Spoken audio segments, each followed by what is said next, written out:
Good morning, everyone, and welcome to United21 Season 29 Playoffs. My name is Redul, and I'll be your host and caster for today for these two best of threes that we have, one starting right now, hopefully, and one starting in about 2.5, 3 hours. As you can see by our graphic right here, the first match we're going to be looking at is Wildcard Academy versus Kono, and you can also see the bracket here. As I said, the next match is going to be Cubix and Copenhagen Wolves. In the two previous days, or rather in the previous day, it has been two 2-0s, Strict 2-0'd Young Ninjas, and Astralis Talent 2-0'd by Perio. Both of those teams are going to be down in the lower bracket. We're going to see who's going to be joining them in the lower bracket of the playoffs, and who's going to be going ahead into the upper bracket semifinals. Here in the first match, I don't think we have a clear favorite. The HLTV predictions are roughly 50-50. I think it's maybe 55-45 in the favor of Kono. Okay, 57-43, so it's a little further than when I checked earlier today, and also Kono do seem like the more experienced team. We can also see the Veto here, Anubis and Train have been removed. First pick is Ancient by Kono, obviously Wildcard taking CT side, and then Wildcard Academy have picked Nuke, with Kono taking the CT side, Inferno there as the decider, if we do end up needing it. And I mean, for some statistics here, the best rated players for the side of Wildcard our friend, and for Kono, it's Captain Kurtka. The match is going to be starting very soon, I believe, maybe even right now, if I'm properly informed, so we can just get straight into Ancient and see what these two teams have in store for us. As we know, Wildcard Academy starting off on the CT side, and, well, immediately, Kono going to be sending 4 people over onto mid. It's a good setup, 3 people actually in a red room, but nobody going down just yet. It's actually going to be Sen. The first blood of this round, and Amster with another one. TMKJ can't hit anything. Amster with 3 kills on mid, completely shutting out the round. I mean, let this man go crazy. Let him chase the ace, the 4K, whatever he needs. Wonder, only good for 1, and at the end, it's just going to be Friend. The best rated player for Wildcard Academy. Maybe 1 frag, okay. He'll be picking up the first one, and immediately gets nailed by Captain Kurtka for a very quick Kono 1-0 start. Go for mid, why not? Definitely round MVP is Amster. A phenomenal 3K, and not really much chance for any trades from the side of Wildcard Academy, although I'm a little bit disappointed considering the fact that, well, they had 3 players in Red Room, and they couldn't kill a single player from Kono. That was a bit, well, unfortunate, maybe some awkward shooting. The USPs can't sell, and it's still, well, by gamer time, it's still early in the morning, so we'll cut him some slack. A force buy coming out of Wildcard Academy with 3 players, this time lining up into Cave. Hopefully looking to have a bit more success than they did on the pistol round. Owner just going to be slowly checking it out. And Kono, they're the ones with everything to lose in this round, obviously. They're the ones that are going to get heavily reset. Well, Wildcard Academy will get reset as well, but it's much more painful when you're the ones that win the pistol round and then you lose the second one. Although with what they're doing right now, it seems like they're going to be walking right into Friend and into this B stack as well.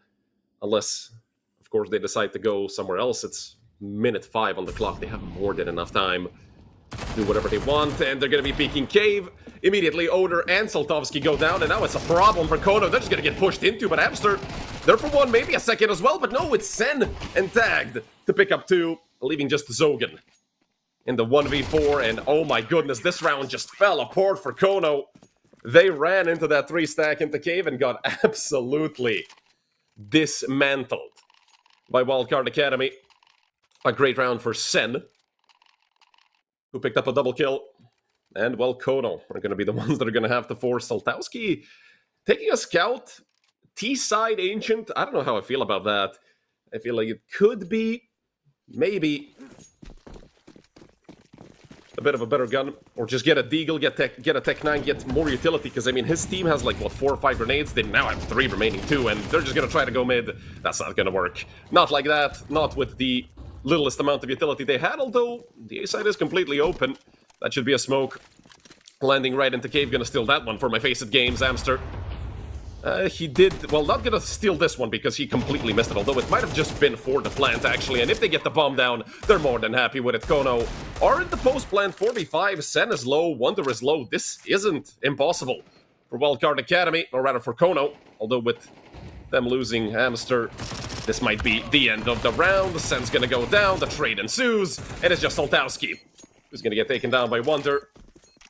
And 3 surviving members of Wildcard Academy. Gonna be a 2-1 lead, although Kono did get the bomb plant, which I do think is the first thing you have to go for in a round like this, especially when you have the open bomb site.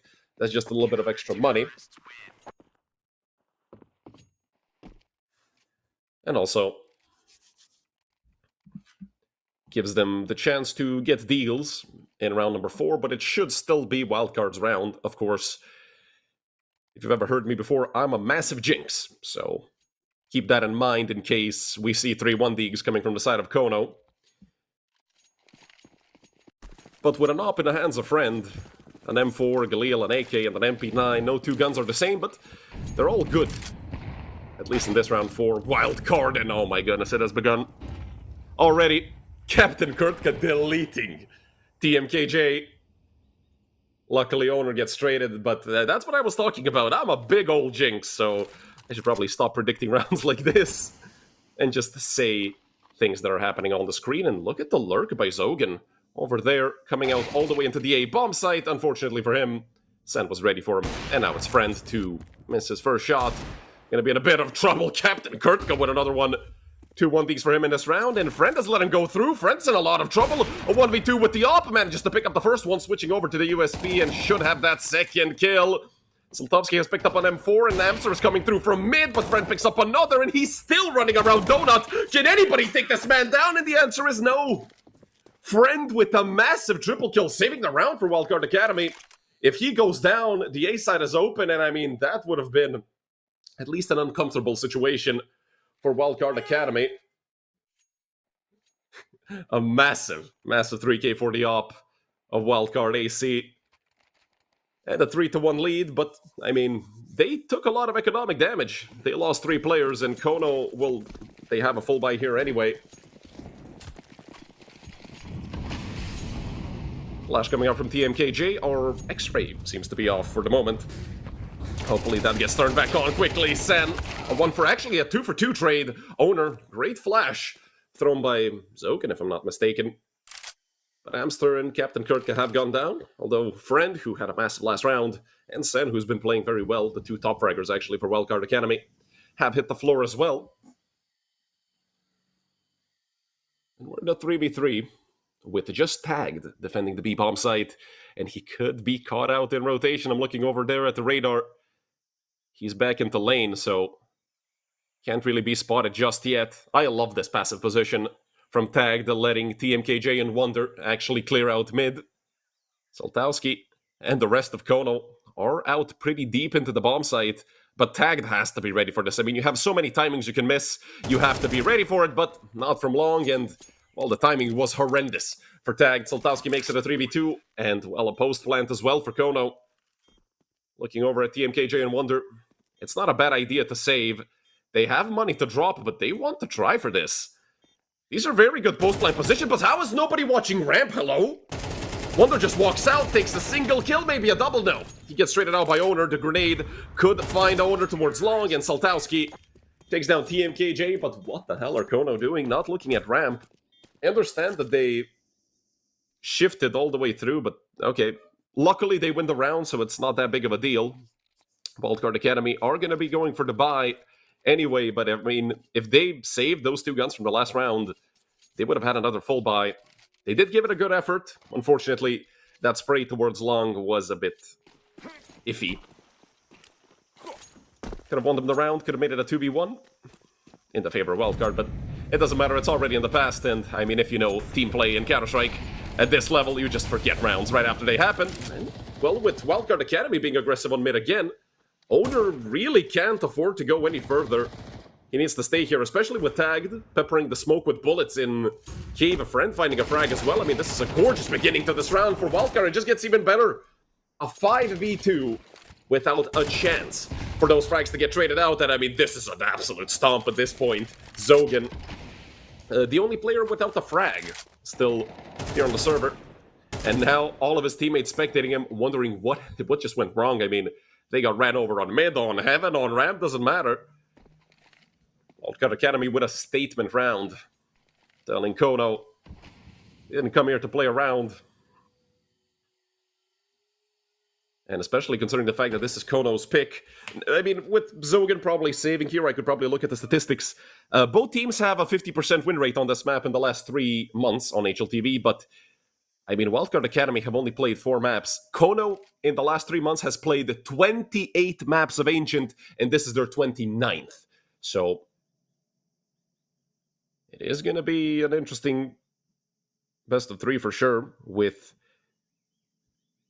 Wildcard Academy. Okay, we'll just see if Zogan is going to peek here, so we can get hyped up for maybe one. Okay, a 1-for-1 trade. Not a flawless round for Wildcard Academy, but they really don't care about that one frag. And at least Zogan got his first, so hey, the first one is the hardest. 19 HLTV maps in the last 3 months for Wildcard Academy. 93 for Kono. Kono are one of those tier 2 teams that just grind. And let's see if it's going to pay off. I mean, they're already in the playoffs here, so they might, well, who knows? They might even win the whole thing. But with the potential tournament favorites, Copenhagen Wolves playing later today, I mean, they are the highest rated team out of everybody here in the playoffs, if I'm not mistaken. They are 93rd in the world currently. Correct me if I'm wrong, of course. And with Kono losing that last round, they have been relegated to Pistols once again, but surprisingly, they've spent a lot of money on this round. Even though they have 2,400 loss bonus, they are feeling it. Saltowski volley out towards short and actually going to be pushing that player back, but Wonder is here. 1 frag, 2 for Wonder, and maybe a third with the USP. No, actually, it's going to be sent to help out, save his teammate's life, and it's just Amster in the end. 1v4, well, 1v3. I was going to say impossible. Now it's impossible. Wonder going to take him down for a 5-2 lead for Wildcard Academy, and 3 surviving players once again. And if you look at the money on the side of Kono, I don't understand why they forced so heavily. Because, well, now they don't really have money to buy. They could have had AKs at this point. But hey, it's their decision. And we'll see. I mean, if they randomly win a round with 2 techs, a PT-50, a Glock, and a Deagle, well, who am I to judge? That is going to be very difficult. Wildcard Academy have been playing a very strong CT side so far, and the 5-2 lead just goes to show for it. Does seem like it's going to be just a grouping towards mid of Kono. All 5 players, essentially, can be on mid within a second. An interesting boost. But what are you going to do with a PT-50 at that range? I mean, even if you get the dink, 100% everybody on the CT side have a helmet, so it's damage if anything. And TMKJ crosser offset way far by Captain Kirka. Sen able to find one, and now it's Friend stuck on the bomb side. Oh, this is going to be very awkward. Even that 1 kill was a good job by Friend after that first miss shot, and Sen through the smoke, leaving only Zogan, who can, well, plant the bomb and get taken down right after. Once again, 3 surviving players for Wildcard Academy. But Kono did get the plant, so now they're going to have a really strong full buy.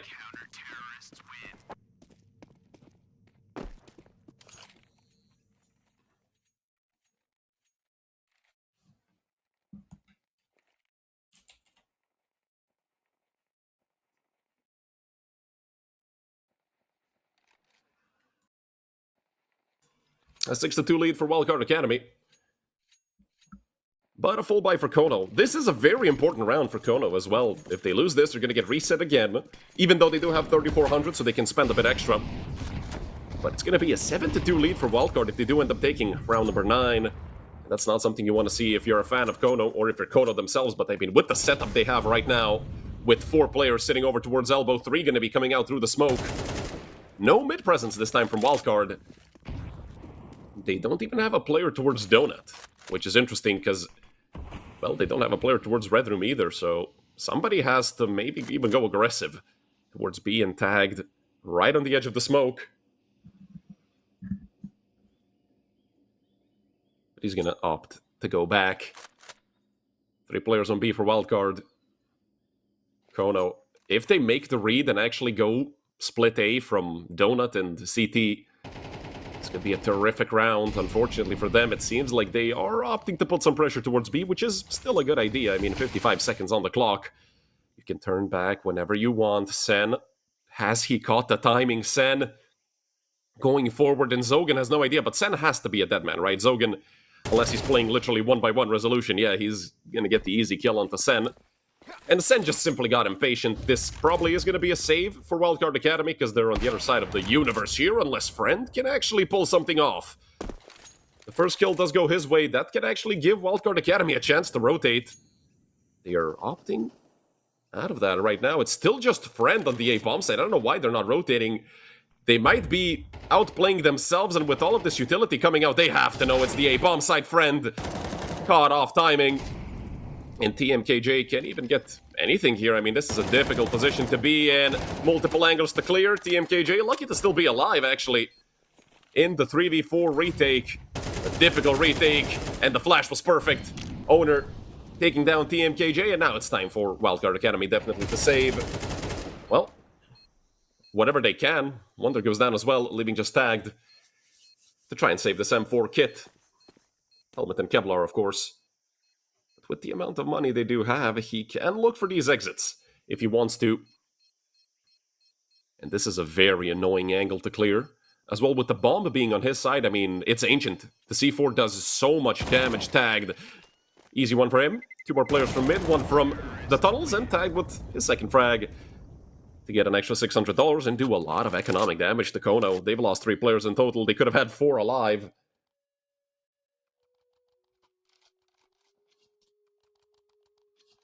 But a third round is a third round. And that's all they really need. In this half, as many rounds as they can get.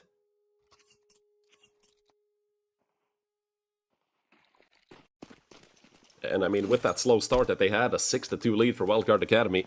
If they can turn it around somehow magically to a 6-6, that would be phenomenal for Kono. But it is going to be a tough task. And it'll be made easier if they do end up winning this round. Saltowski, what a peek onto Friend. Didn't give him a chance. Wildcard's so far best player hits the floor, but it's still 3 on B. And it might not be something they expect. Amster has the info for the Cave player. A great flash coming out from the CT side to just slow down this offense. And there's a player in Ninja. Wonder doesn't get insta-cleared. He does get traded. And Zogan, well, he's gonna go down as well. Sen with a double kill. To put the +1 over to the side of Wildcard Academy. A defensive smoke. In such an annoying place for Saltowski, but look at Captain Kurtka. Swinging straight into Sen. He is gonna get smoked, hit in the head with the smoke grenade. Captain Kurtka has to be dead here, but he finds one more, and okay, now he has to be dead while reloading. Saltowski, what a flick. And even with all the chaos unfolding, the 3v2 for Wildcard, it's still a 1 round for Kono somehow. Great job by Saltowski. Got the opener and the closer.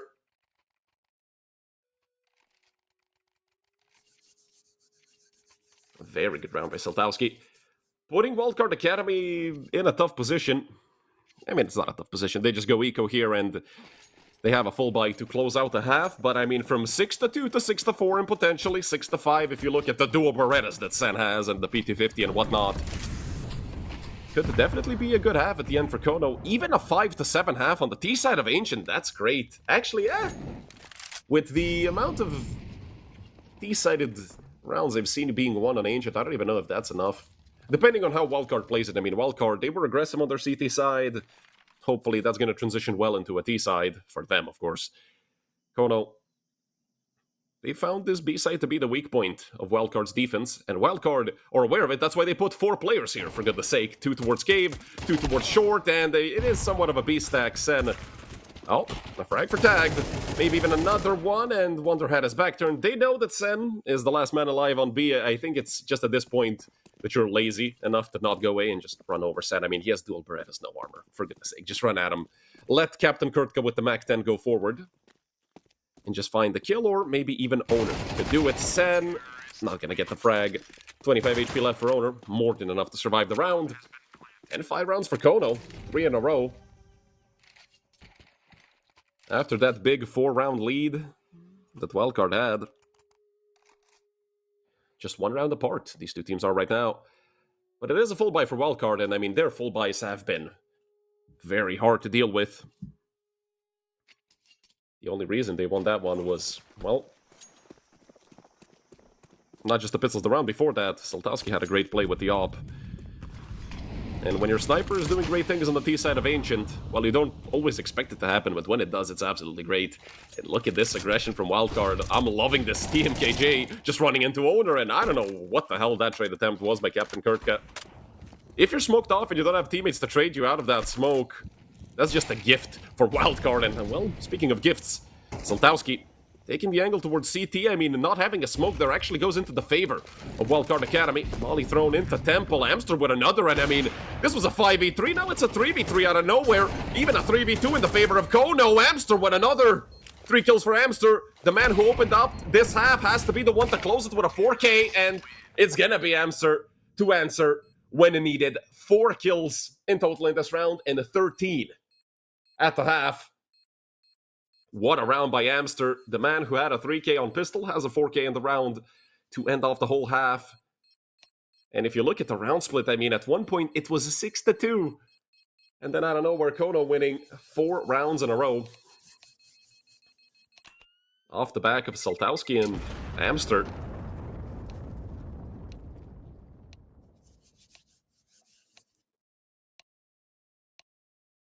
Oh, that ticking of the timer is so annoying.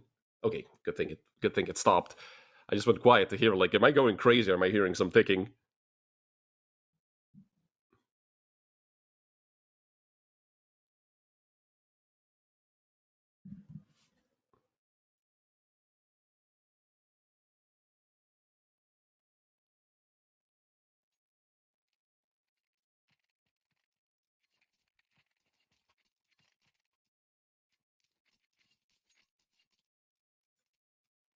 Had to take the one chance per game I have to drink my water, so had to go quiet there a little bit. Well, with the 6-6 half, what can we really say? I mean, only the fact that the momentum is good for Kono, and look at this mid push by Wildcard. I mean, deja vu, and what a shot by Captain Kurtka. 3 players rotating through CT over there from Kono, and with that smoke falling down, I mean, Owner, is he going to be breaking the smoke? It's just a flash Zogan coming through, and missing horribly. Luckily, Amster is there to help, but Sen with 2, Sen with 3! How the hell does this man keep pulling it off? From a 2v5 to a 2v2, and now Sen needs the ace going forward. Only 5 bullets left in the Glock, and what a shot out of Soltowski. Everybody hitting their shots this round. But at the end, it is going to be Kono to take their second lead of the game. They were up 1-0 before they lost 3 rounds in a row. 7-6 lead for Kono this time, but Wildcard have planted the bomb. And that could mean that we see a force, or that should mean we see a force.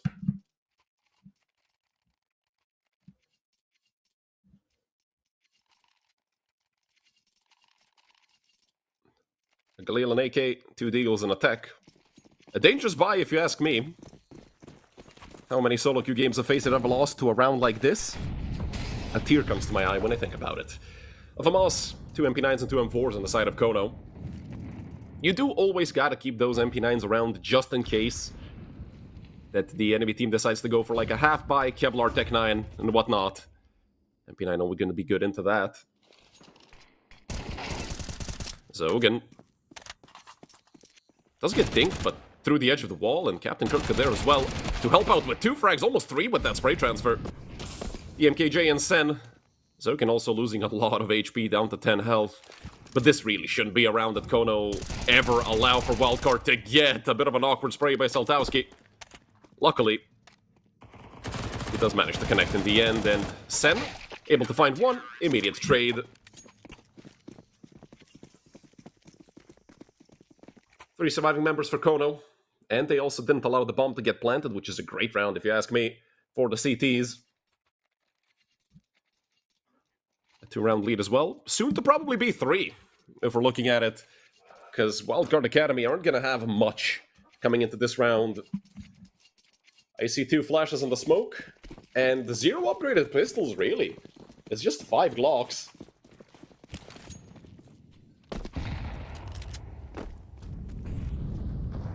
Captain Kurtka aggressive on mid, and Soltowski gonna open up the round with a nade. I mean, with the plant going down, the Wildcard have done all they needed to. Friend, last one alive, just to boost the ADR a bit, not really able to get a frag. It's hard. 1v5 with a Glock, never gonna happen in a million years.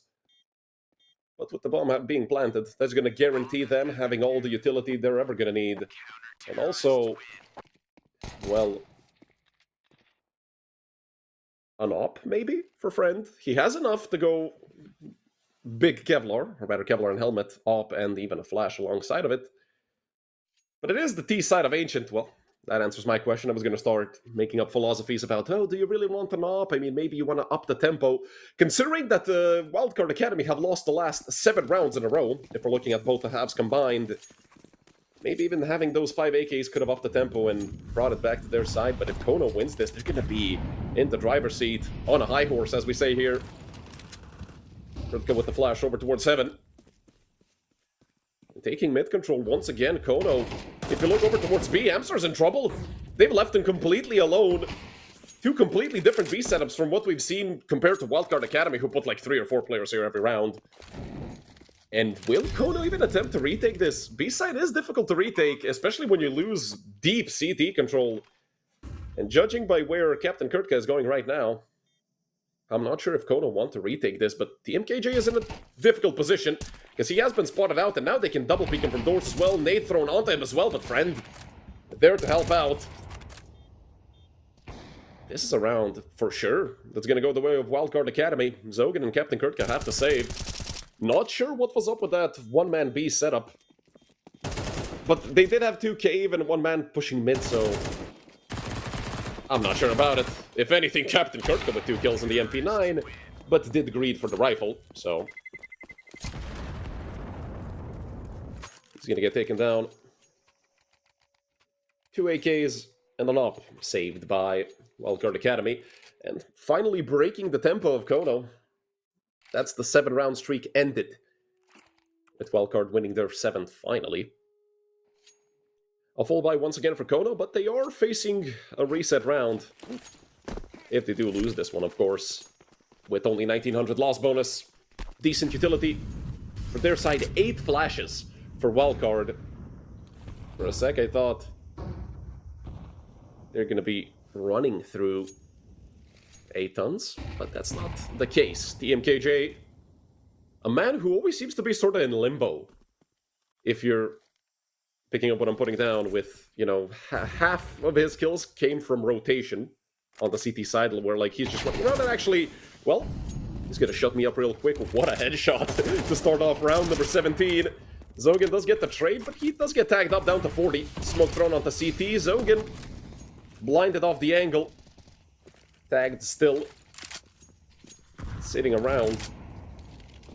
And Wonder has a very strong angle, but Friend doesn't. Up gonna take him down, and what a spray by Wonder. A complete miss onto Zogan, a 2v4 for TMKJ. And tagged.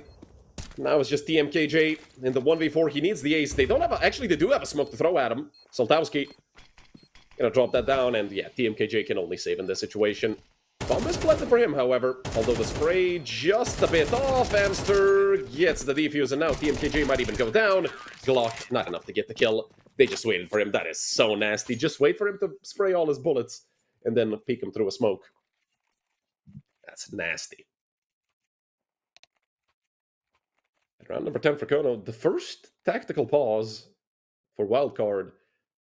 Yeah, now that, well, now that they mention it, now that they call it, why the hell didn't they call one while they were losing like 3, 4, 5, 6 rounds in a row? I mean, yeah, it was like end of first, beginning of the second half. Maybe that's why.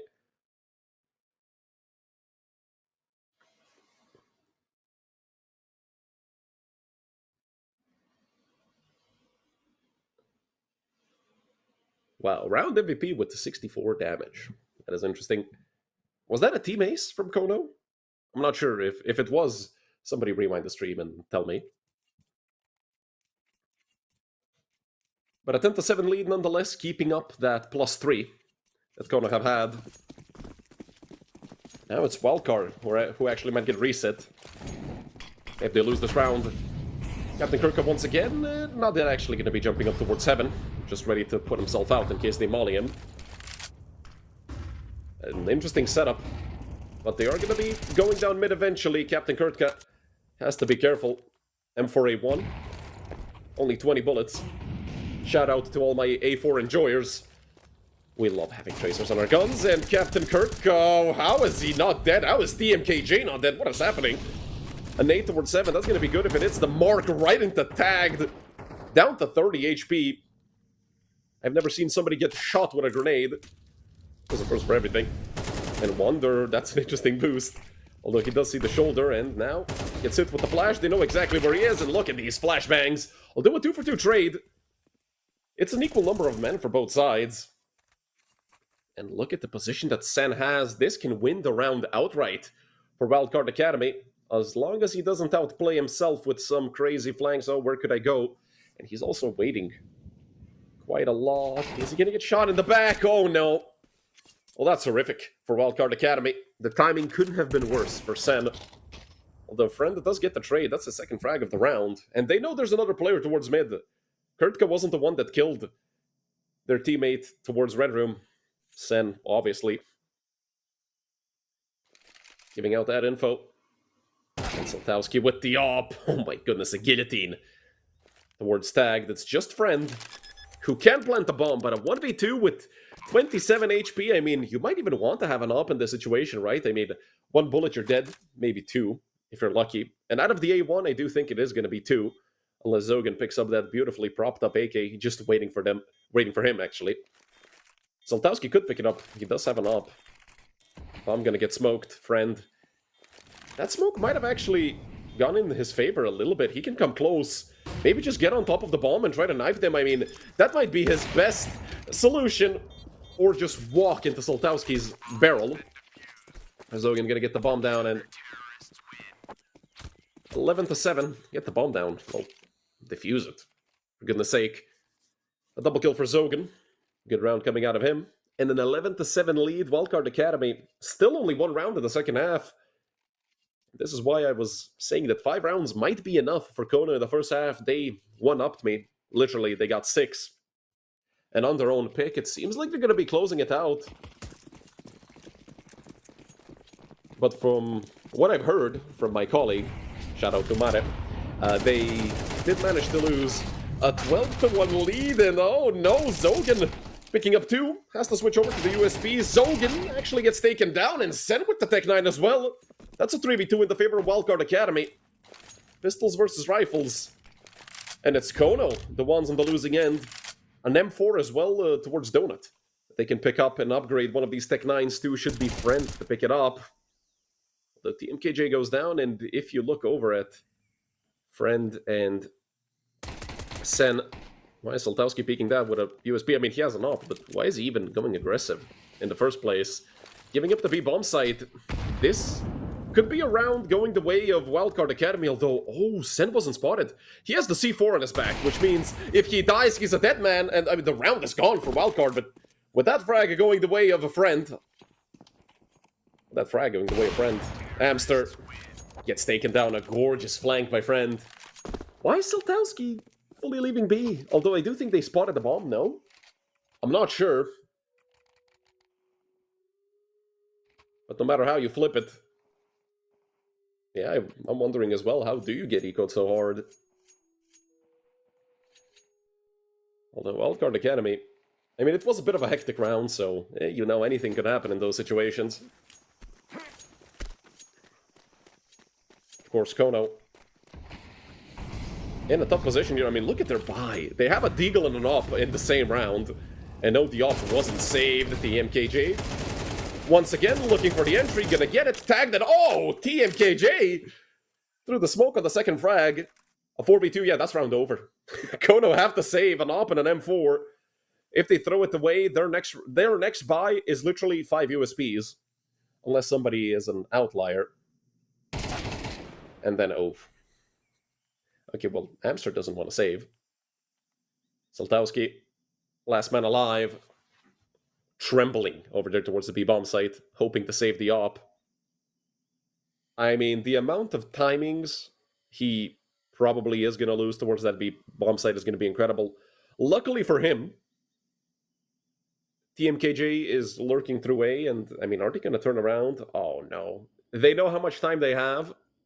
And they're going to chase down. They're going to close the noose around that B-bomb site. Well, I feel bad for Soltowski. because he's a dead man, just a matter of who's going to actually kill him. And, well, TMKJ has spotted him out. Knife. Not even the headshot. TMKJ with the 4K as well. Doesn't care about that headshot percentage. Although he does hit his headshots. We've seen those entry frags are beautiful. From the Portuguese player, if I'm not mistaken. Might have to double check that. Yeah, Portuguese. An 11-9 lead for Kono. And with them being fully reset, not only are they fully reset, but their next full buy is the 2400 plus 1900 buy, which is atrocious. Owner spending a little bit of money getting Kevlar and 5-7. And as long as Wildcard don't pull a NA organization lol, lose to 4 USPs, which can always happen.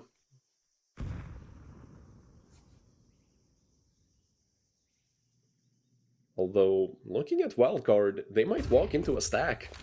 It could even be 5 players if Saltowski rotates in time, but this Molotov might ruin the plans that Kono had. Still, 3 towards the bomb site, 4 towards CT, Wonder. Okay, never mind. Yeah, they just get cleaned out. And a team kill in the meantime? How the hell did Friend take down Wonder? Should be an AK getting upgraded. Unfortunate for both Friend and Wonder, but I don't think they care at this point. They have a massive amount of money. Sen and Friend, both over 9k in their pockets.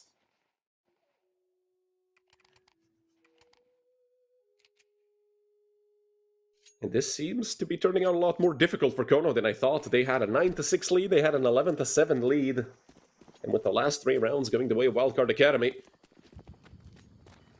we might even see overtime. Look at this tag. Oh, he's just plus W all the way into the B-bomb site. Unfortunately for him, Amster, well, he wasn't blinded. I'm not sure if anybody even threw a flash from the side of Wildcard. TMKJ, oh, nearly the lineup. And the second, that is disgusting by the Portuguese player. Owner, oh, look at this. Out of nowhere, through the smoke. They weren't ready for it at all. Wonder was on the other side of it. How the hell does that happen? TMKJ just playing deathmatch, killing everybody on the server, but if I'm not mistaken, the bomb is down right outside of B doors at the feet of Amster and Owner. And Wonder just gonna have to wait for his teammate to come all the way through T-spawn.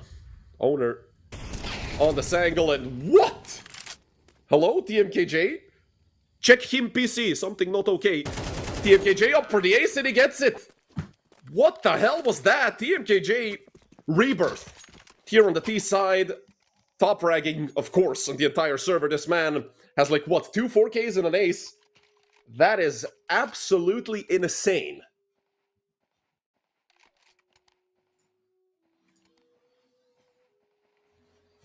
Thiago Martins is a bad, bad man, and he's out for blood.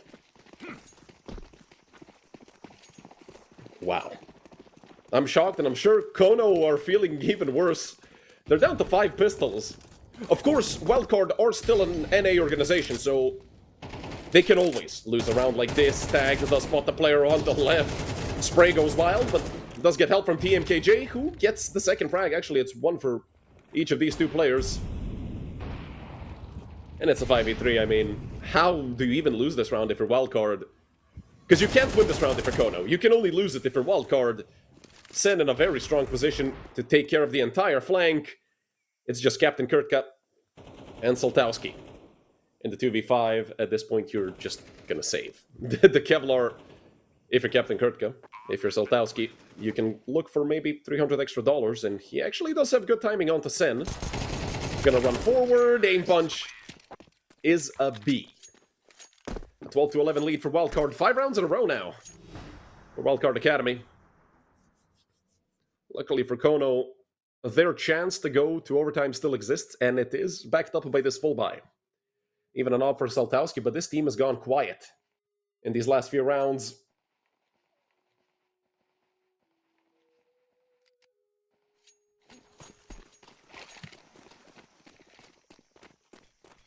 A roller coaster for sure, here on map number 1.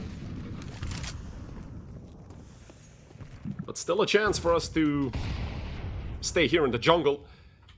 Of course, if Sen walks into an open A bomb site, then that might be a bit different.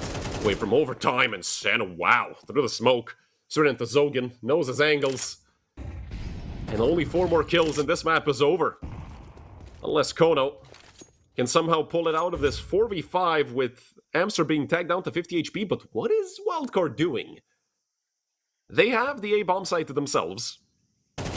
They are still keeping around on B, Sen goes down, and now they might just go straight back to B bomb site. I mean, still 2 players here. This is a very awkward round for both teams. A 4v3, you do still have the +1 in the favor of Wildcard Academy. Might even see a boost happen here with Tagged and Wonder.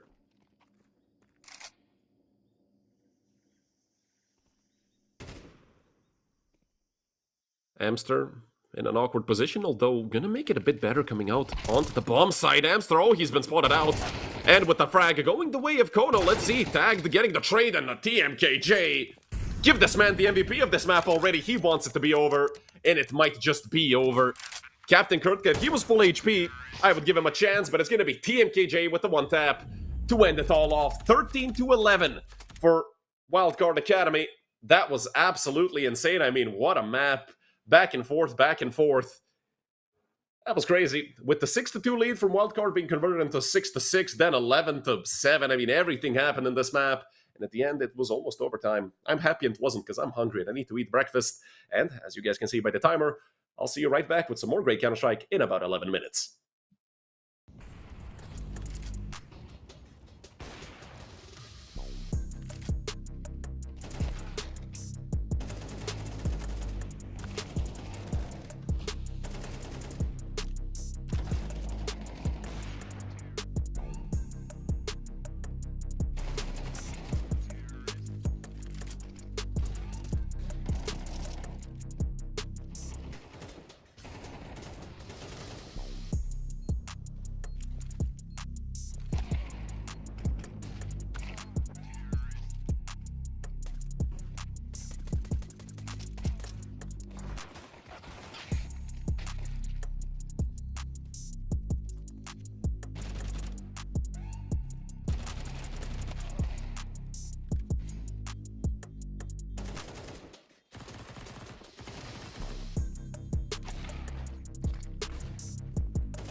Hello everyone, and welcome back to map number 2 between Kono and Wildcard Academy.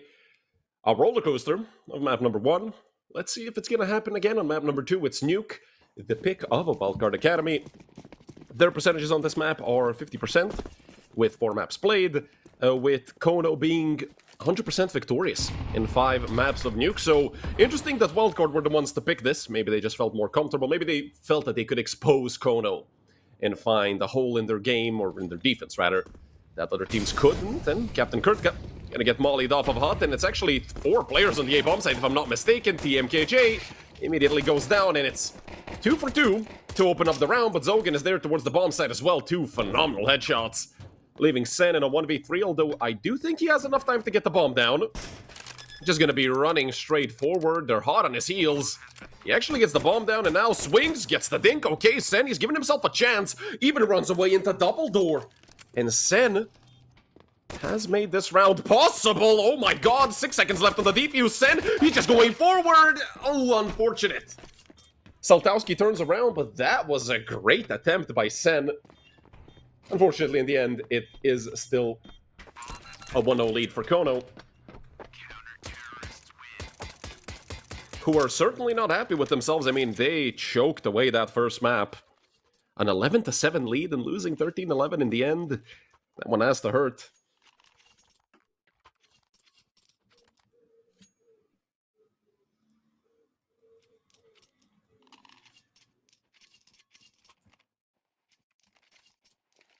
A hero AK for friend.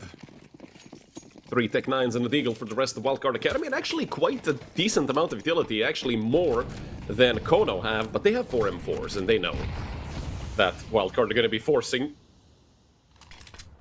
Smoke wall on outside, just missing the one towards the roof of Mini. Sen, gonna be tested towards ramp. Somebody already crossed the left, and he actually shot the flash. That's the worst thing you want to do, turn your crosshair into the flashbang, and Sen once again picking up an important frag onto Saltowski, actually opening up the map for Wildcard Academy. Captain Kurtka stuck in garage, and they're actually gonna chase him down. Look at this hit squad that's been deployed towards Captain Kurtka. Tag gonna be the one to take him down. Still at just a +1 for Wildcard Academy. And they don't actually have a bomb site themselves. But they could look to go over towards a... Kono have to play aggressive. They have to either clear out main, or rather clear out lobby, clear out mini, do something with this round. Because if they just sit on the bomb site, they're going to get wrapped around and they're going to get destroyed. Honor down to 28 HP. Amster, 1-for-1 trade. DMKJ, we know he's been sharp this whole series so far. Whole series, as if it wasn't just one map, but, you know, he was phenomenal. What, 22, 23 frags on map number 1? Over 50% headshot. It was insane looking at him, just opening up rounds whenever he wanted to. Now it's just Owner in the 1v3, completely alone. All 3 of these players are very low. Unfortunately, he ended up shooting the one guy who could actually survive a bullet. Tagged. He was tagged, but not enough. And once again, it's Kono winning the first pistol round of the map and then losing the round right after. Same thing happened on Ancient. And on Ancient, Wildcard Academy converted that into a 3-1 and then a 6-2 lead. And hopefully for Kono, that doesn't happen again.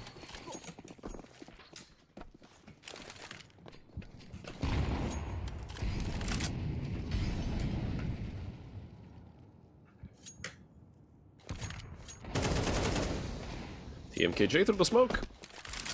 Not gonna have much success with that.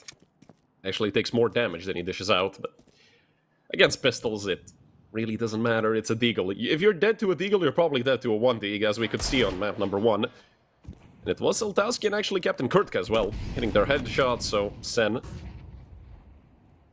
doesn't want to stick around on outside for too long, at least in my humble opinion. 2 players already down towards Secret, and Captain Kurtka probably gonna be killed. Took a bit of time, but it's tagged to pick up the frag eventually. B site completely open. But they don't want to rush it. You never know if somebody is ratting around on Catwalk. Gotta clear out the entire side, of course, and maybe even Molly Shadow, just in case. But, I mean, they don't know what I know, because they don't have X-ray and radar, hopefully. The site was open the whole time, and an easy plan for wildcard. This has to be a save for Kono. As sad as it is saving pistols and armor, well, there's nothing you can do. You're just throwing away money. 650 for Kevlar, 1000 for Owner, who has helmet as well. And these Deagles and 157 can do damage in the next round.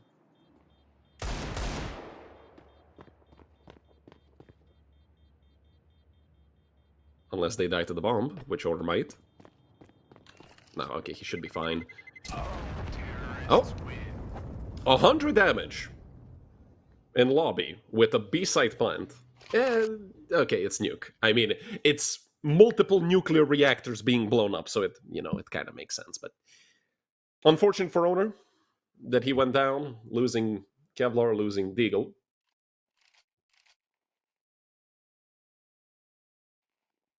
But I mean, they're gonna have a full buy in the next round anyway. Wildcard, on the other hand, looking at that 3-1 lead again, the same way they had it on map number 1.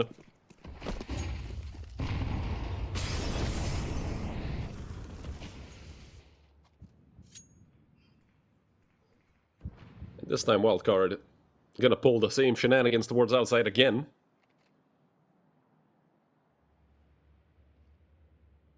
Completely unspotted, unheard as well. Smoking off Mini, but look at Soltowski, he wants to be a problem. He was close, but no cigar. Sen gonna be the one to find the first blood in this round, and look at this position from Owner. I mean, he has just a P250, but even a P250 should be enough for one kill in this position, right? I mean, tagged, he hard clears it. Oh, he didn't hard clear it, but, you know, he saw him, which is good enough. Owner could have maybe even had 2 kills there if all the stars aligned, or rather, if Sen and his teammate tagged aligned. Wildcard should just be going over towards the A-bomb site. Amster, if anything, just gonna pick up 1 kill. Boost those stats a little bit. It's just Zogan in the end, and a 5-7 at this range. Okay, well, it is enough, apparently. Although Tag did have to reload, didn't have enough bullets to take him down. A 3-1 lead for Wildcard Academy. And a good beginning, once again, for the Academy roster of Wildcard. But the last time we saw a beginning like this, I mean, Kono were able to make it really close. Even in the first half and in the second, actually, they were the ones that kind of, you know, lost an 11-7 lead on map number 1. But, I mean, the sooner they forget it, the better. Sen caught off. Actually, it was Friend to go down, but now it's Sen to follow through, and 3 kills going the way of Kono. I mean, this round should be over. Although, Wonder and Tagged, I mean, a 2v4, okay, a 1v4 is going to be a lot more difficult. Tagged, able to pick one up, gets shot in the big toe by Soltowski and just nails him in the face. Okay, Tagged. He's mad that I wrote him off. Luckily, Captain Kurtka still going to make my prediction correct and get the second round on the board for Kono. But Kono did lose 3 players, so their money is a bit iffy. On the CT side, they are going to have 5 rifles, I believe. But even with 5 rifles, I mean... No, it's actually 4 and an MP9. Okay, so those kills worth their weight in gold.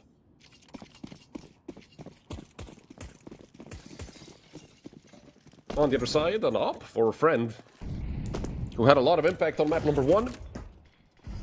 And he is actually the best rated player on the side of Wildcard Academy, but it might be Sen after this map, because Sen, he's just been running around and killing everyone, reminiscent of TMKJ from map number 1, and, well, speaking of him, he was blinded, the smoke was naded, couldn't see a single thing. Luckily for Wildcard Academy, they can go down into the B-bomb site. The site itself is open. 2 players are towards double and now going into control room, and Sen heard that molly. Hit Captain Kurtka in the face, and now Owner behind the door. They know exactly where he is. Oh no, it's falling apart for Kono again.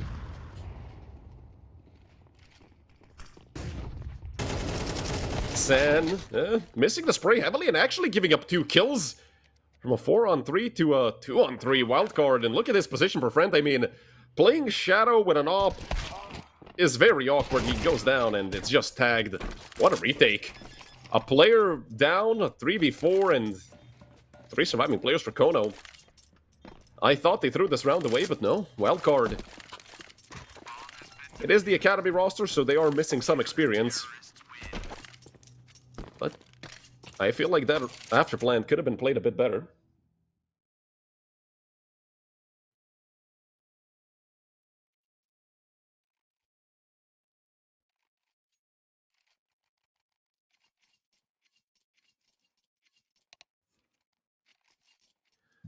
A tactical timeout by Wildcard Academy, and they seem to have learned their lesson. This time they're going to call it a bit sooner to, you know, of course, avoid getting, what, 7 rounds in a row taken by their opponents?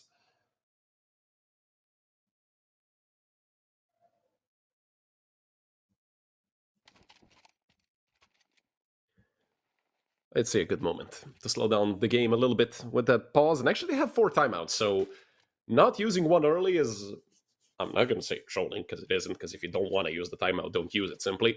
But having 4 of them, I mean, you have options. Hell, if you want to be extremely toxic, you can be like Flom, if you guys have watched his...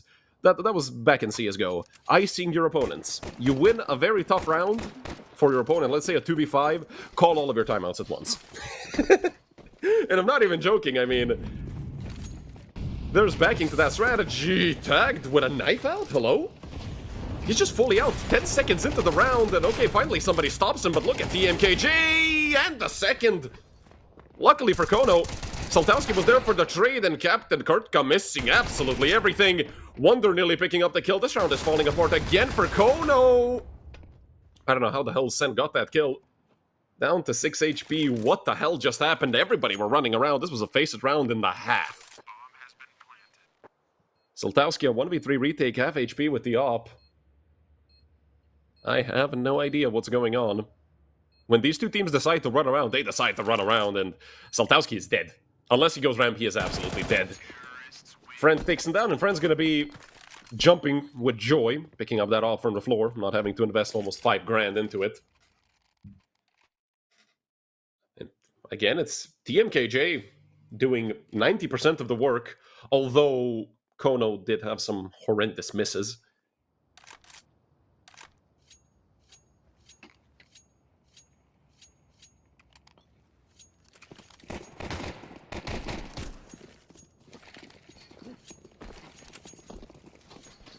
But stuff happens.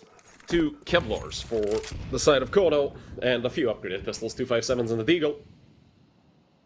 All I'm gonna say, it's not impossible to win a round like this, although it is very difficult. TMKJ right on the edge of the smoke, picks up 1, doesn't know who to shoot, and it's actually 2 kills going the way of Kono. How? What is wrong with these pistols today? I mean... Honestly, armor tech 9 for the rest of the map if I'm Wildcard Academy. Of course, they still didn't lose the round, but Friend down to 30 HP. A 4v3 retake. Kono. 30-ish seconds left. The only problem for them is that they don't have a kit. So realistically, if they don't get to the bomb site within 15 seconds, they won't have a chance. And let's see, what's the timing on that nade gonna be like? You're gonna be throwing towards 7. I mean, Wonder. It's a trade. Friend and Zogan. Zogan with the Martyrdrom, if you remember that. It's not a perk. What was it? Was it the skill tree back? I can't remember in COD. When you drop a nade after being killed, yeah, that's what just happened. And Saltowski, I mean, 20 HP, no kit. He's not going to be trying this. Saving that AK for round number 8. And a 5-3 lead for Wildcard Academy. Also on the T side of Nuke.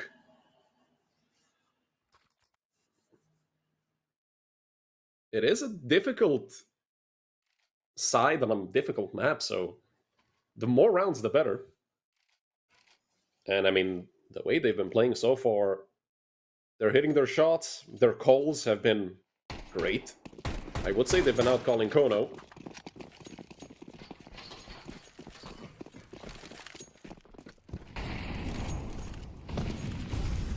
Once again, outside presence from Wildcard. And we know, the main man for all these entry frags on the side of Wildcard Academy, of course, TMKJ. Look at this, I mean, he's so fearless, just walking through all of these smokes, and Saltowski is pissed, I'm telling you right now, and so is Captain Kurtka. A team kill. This is the second time Friend has team killed somebody, and I think... No, the last time I think he team killed Wonder? Or was it tagged? I think this is the second time he team killed tagged, but I don't know if it matters at this point. I mean, a 5v3 and a 4v3 are two completely different things, as dumb as that sounds. Captain Obvious, essentially. Amster goes down, and okay, with these frags being picked up so easily, good spray by TMKJ at the end. A 4v1 Zogan in the middle of no man's land. I mean, on outside, what the hell can he even do at this point? Zogan will creep out into hell. Oh, Zogan. Knife. For 2 kills with the Okay, so apparently, if you sit in heaven and have a player with their back turned to you, you're gonna 100% choke. Nico is somewhere laughing his ass off right now. I think the only person not laughing is Zogan. Certainly the team briefing after this is gonna be funny. A 6-3 lead for Wildcard. I mean, obviously, even if he picks up both kills right there, it's still a question on whether or not he can win the round. It will be still a, what, 1v2? Say no, not Zogan's fault. He was in a 1v4. Relegated to a 5-7. And a very colorful assortment of pistols on the side of Kono. Captain Kurtka just connects on the body shot, nothing else. Volley towards Sut. And it actually pushes Zogan back. And that is some info for Wildcard Academy and at least one player, but I mean, they don't know where exactly they are. That's still just info for one. You don't know how many of them are there.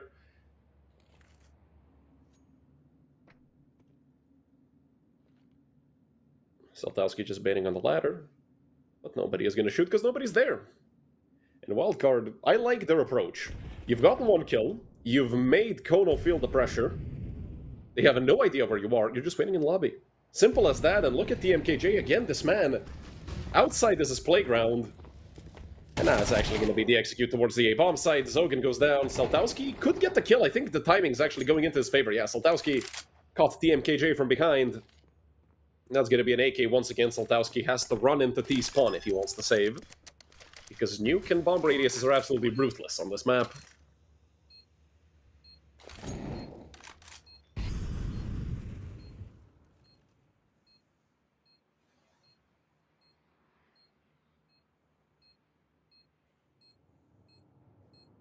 Wonder might even catch Saltowski, or maybe not. Owner turns around, double thinks him with the 5-7, and this might actually lead to some more wildcard members losing their lives. If Owner was a bit more patient, he maybe could have even taken down Friend, who has to run straight at Saltowski. He's going to go down to the bomb, 22 HP. Oh, I thought I froze for a second.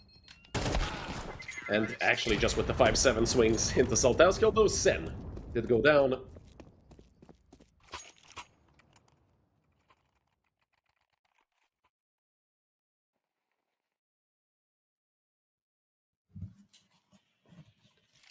A 7-3 lead for Wildcard Academy. This map looking even more dominant than those first 7 or 8 rounds of the first map.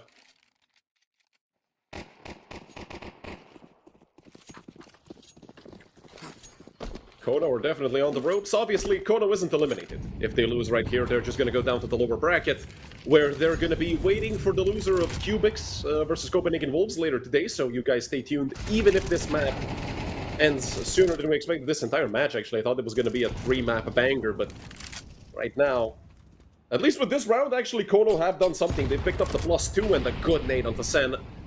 With all the spam to the smoke, Sen is on 25 HP. Around Kono simply cannot afford to lose. It's as simple as that. You lose this round, you most likely lose the map. They have like $1,000 combined across the entire 5 players of the roster. And, well, you don't want Wildcard Academy to be up 8-3 at one point on their T side. And this should be a kill for Amster. Although Friend, is he gonna clear this? This isn't an angle you always expect, right? And yeah, Friend goes down. This round has become much easier, Captain Kurtka. I mean, nothing you can do against that. You just get insta-dinked. Luckily for Captain, he's not burning, and Owner just gets destroyed by TMKJ. I mean, While TMKJ is alive, anything is possible, and I think you guys are starting to see what I'm seeing here. TMKJ nearly connecting onto Saltowski in heaven. Luckily, with 30 seconds left, I mean, Sen really can't go anywhere. He has to be a dead man. Amster peaks. Finally, round number 4 on the board for Kono. Took him so long to get here. But better late than never. And still, even with 7 at the half, if it does end up being a 7-5 half, I do think Wildcard Academy are going to be more than happy.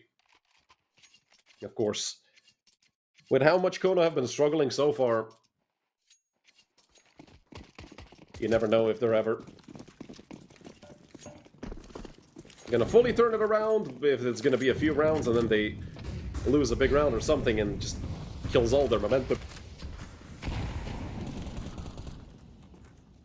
Only with the first and second round in a row that Kono are picking up that entry frag. Captain Kurtka didn't expect TMKJ. This man has been walking through that smoke every single round, but unfortunately for Captain Kurtka, it's been mostly when nobody was looking. But still a +1 for Kono. Look at it on the bright side. They have the man advantage. Unfortunately, they don't have any lower control whatsoever. So Sen and Friend can actually just walk around fully. They have the entire bomb site to themselves. Unfortunately, how do you make tag the part of this round? With this molly being thrown into vent, it's going to be the confirmation for Kono that this is B. And tagged is going to be flanking into ramp. Okay, I like what I'm seeing. Wildcard Academy definitely are going to have a good chance, but Amster is ready for this. Unfortunately, the timing is atrocious for Amster. And yeah, his teammate might even go down, although, no. Tag was spotted, but not dead, and oh my god, I would be so mad if I was Amster. Especially when he ends up looking at the demo for this map. He's gonna be mad, and, well, Kono, they need to move their asses. I mean, 20 seconds on the bomb, even less now, tagged with another, and this round was over. No chance. Owner, great shot, but a 2v2, they need to clear the site ASAP, and only Owner... Yeah, this round is done. Owner's the one with the kit. I mean, he's so far away, there's no chance for him to defuse. Easy round for Friend. Kono, they took way too long on that retake. And it's an 8-4 lead at the half for Wildcard Academy. Man, it feels bad looking at the scoreboard. Captain Kurtka is 5'11", and he has the highest damage in the team and almost in the game. He's 14 damage off, having the same as TMKJ. So... that's an unfortunate map for Captain Kurtka. But he might pick it up on the T side. We did see, I mean, on map number 1, the man who is top fragging currently, TMK, he had like, what, 7 kills at the half on the T side, and then ended the map with 20-something on the CT side, so, or rather on the T side, so... we could definitely see a resurgence here from somebody on the side of Kono, who have been swapped over to the T side. But Wildcard are so far ahead. Even if they lose pistol and the round following, they're still going to be up by 2 rounds. It's just going to be, will the full buys be good enough on the side of Wildcard Academy to actually close out this map? And the entire series on their own map pick. They stole away Ancient 13-11 from Kono.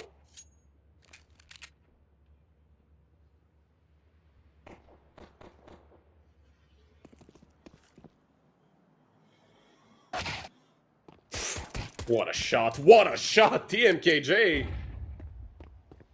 I can't believe it. As soon as the half turns over, this man turns into a Terminator.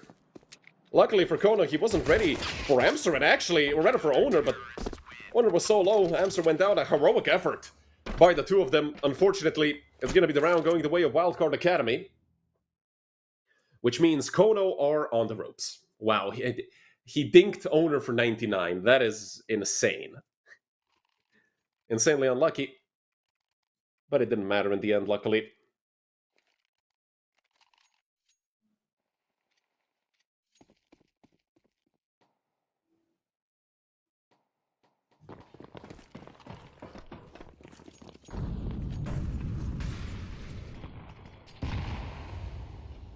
Full eco by Kono. 2 P250s in total, and that's it. They're going to be grouped up in trophy room, and well, it's going to be an explosion towards ramp. Sen either gets an ace or like 1 kill. Maybe. Because they're going to start jumping around. They're going to try to offset his crosshair. It's going to be very difficult for Sen in this tight angle, and I mean, look at this. Sen has to run away. You're going to start chasing him down. Picks up 1 kill. Sen with the second. Okay, so it wasn't correct. He picked up 2. But did not get the ace. Now it's Friend to maybe pick up some anti-eco frags. He just has to start hitting his shots first. 50-50. Knife, knife, knife, knife, knife, knife, knife. Oh, come on, it's anti-eco. But Friend is responsible. He knows that if he throws away the Kevlar, his off is going to be further away. You know, maybe even delayed by a round. So, I respect it. I would have gone for the knife. But I'm a 2.5k elo bot, so what do I know?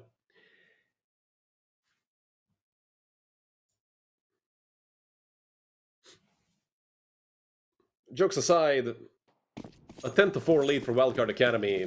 Kono are gonna have to walk on thorns. Broken glass and coal, and maybe even step into a bear trap to try and come back all the way.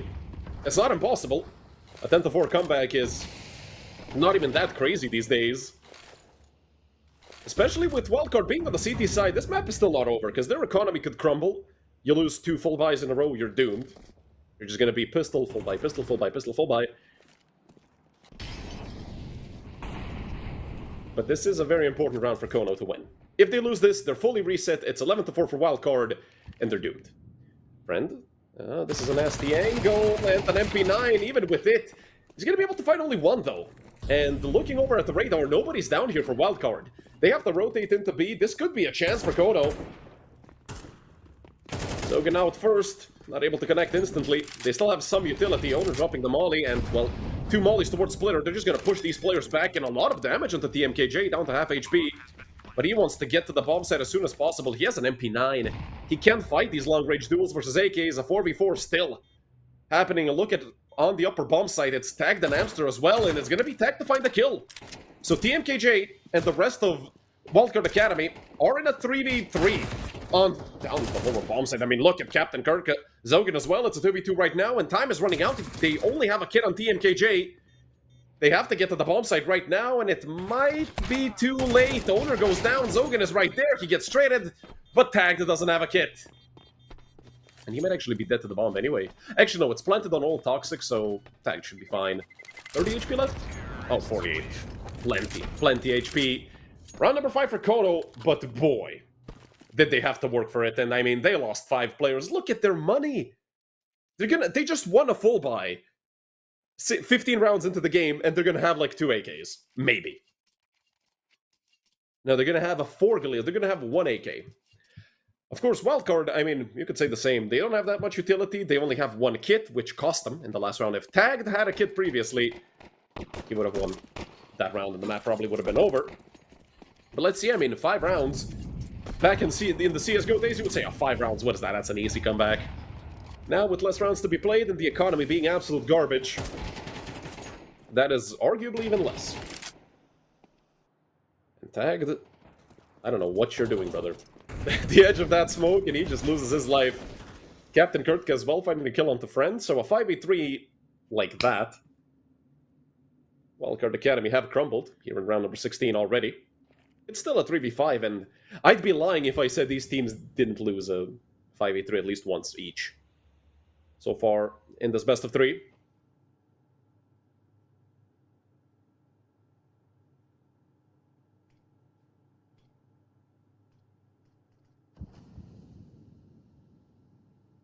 This feels like the calm before the storm. Wildcard are making a good call. They're going to be clearing out lobby. It's going to give them so much presence, actually. But they have to clear hut. If they don't clear hut, they're not going to know about Amster, and I don't think they're going to be doing that anytime soon. I'm going to bite my tongue on that. Wonder finds the kill. Oh, the MKJ immediately traded. And they know where Wonder is. But they can still just go onto the A-bomb site, I mean. Okay, never mind. I thought maybe Wonder could get one more. Captain Kurtka with a double. Owner with a double as well. And Kono are starting to wake up. Captain Kurtka, of course, the round MVP. the highest rated player for Kono in the last 3 months. But we couldn't really see that too much on map number 1. It was mostly TMKJ on the side of Wildcard along with Tag, then it was Seltowski. And the Amster, if I'm not mistaken, on map number 1. No, Seltowski was doing great things with the AK. Oh, rather with the AWP. My apologies, so... He has a Mac 10 at this point. So, Kono... This might be a double-edged sword. Because they're gonna see Friend over towards Hell. And with his rotation being very fast towards Heaven, obviously, they might think it's an A stack. And if they walk into the B-bomb site, they might lose to 5 USPs. 4, since one player is on the other edge of the universe. That being Friend. Kono, please have a tingling sensation. I mean, with 4 players being on the upper top part of the map, there's no chance in hell they're going to be going down here.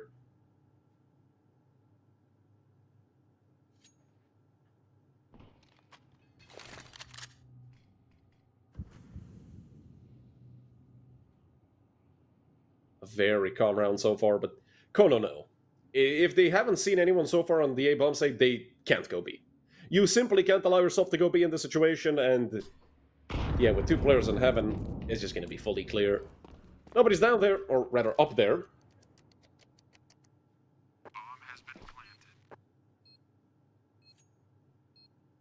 I like the way Kono played this. I have to admit, I've seen teams in situations like this. Oh, we have outside. Let's just rush the B bomb site. Who the hell stacks B on a fully correct? Oh, wait, I'm yapping to myself. I didn't even realize it was Friend behind Captain Kirka. I thought it was his teammate. Plus, my mic covers their names a little bit. Oh my goodness! And now they start. Oh no! Oh no! It's a hello. Luckily, they don't have a kit, so 10 seconds left. The round is over. But what the hell is going on? Tagged. Oh my god! And Zogan might go down to the bottom as well, or rather Amster. Maybe Zogan and Amster. Okay, well, everybody except for Amster, who only saves a AK. Actually, okay, so the AK flew over to him, I believe, so that's good.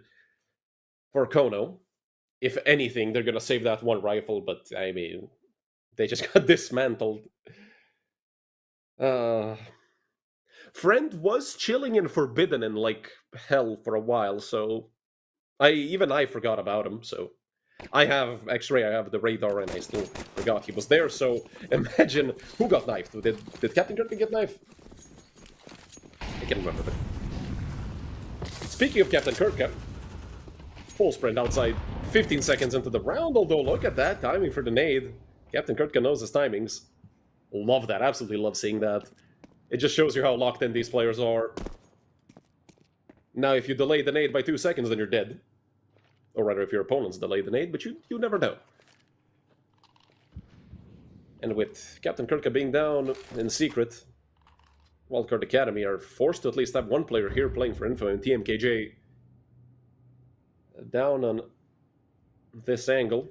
The same one, it was played by Wonder, if I'm not mistaken. He had the MP9. Wonder loves his MP9, now that I've noticed. I mean, I don't remember if Wonder even had an M4 this entire half. He had to have had it at least once. Flash is going outside, and it's Amster to find the first blood in round number 18. A turning point definitely for Kono. If they win this, it's going to be 8 rounds for them, 10 for Wildcard. And also Wildcard being fully reset, but Wonder once again catching Amster off guard. I mean, Wonder has had his number towards lobby this whole map. The MKJ, Wild Spray not gonna connect. And with just 3 players alive, I do think Wildcard should save this. Although Sen is down here, and he does have Tag to help out. Who finds one, Tag has to pull back, Sen still above the bomb site, and they found 3 kills unanswered. Now it's just Sen to end off the round, maybe owner. No, it's Tag to end it at the end. 11-7, Kono. They had the man advantage, and they just tried to go B. Why did they all go double door? They had time to wait. They waited against pistols, and then they didn't wait against the rifles. It was a 5v3. Yeah, it was a 5v3, not even a 5v4. And it's actually a tactical called by Wildcard.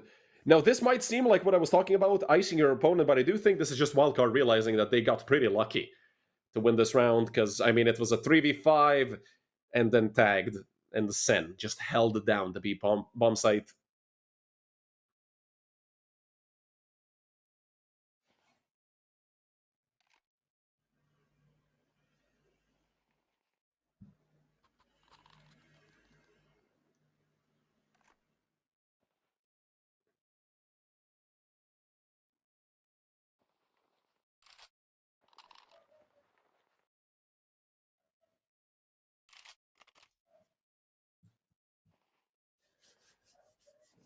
Well, deja vu.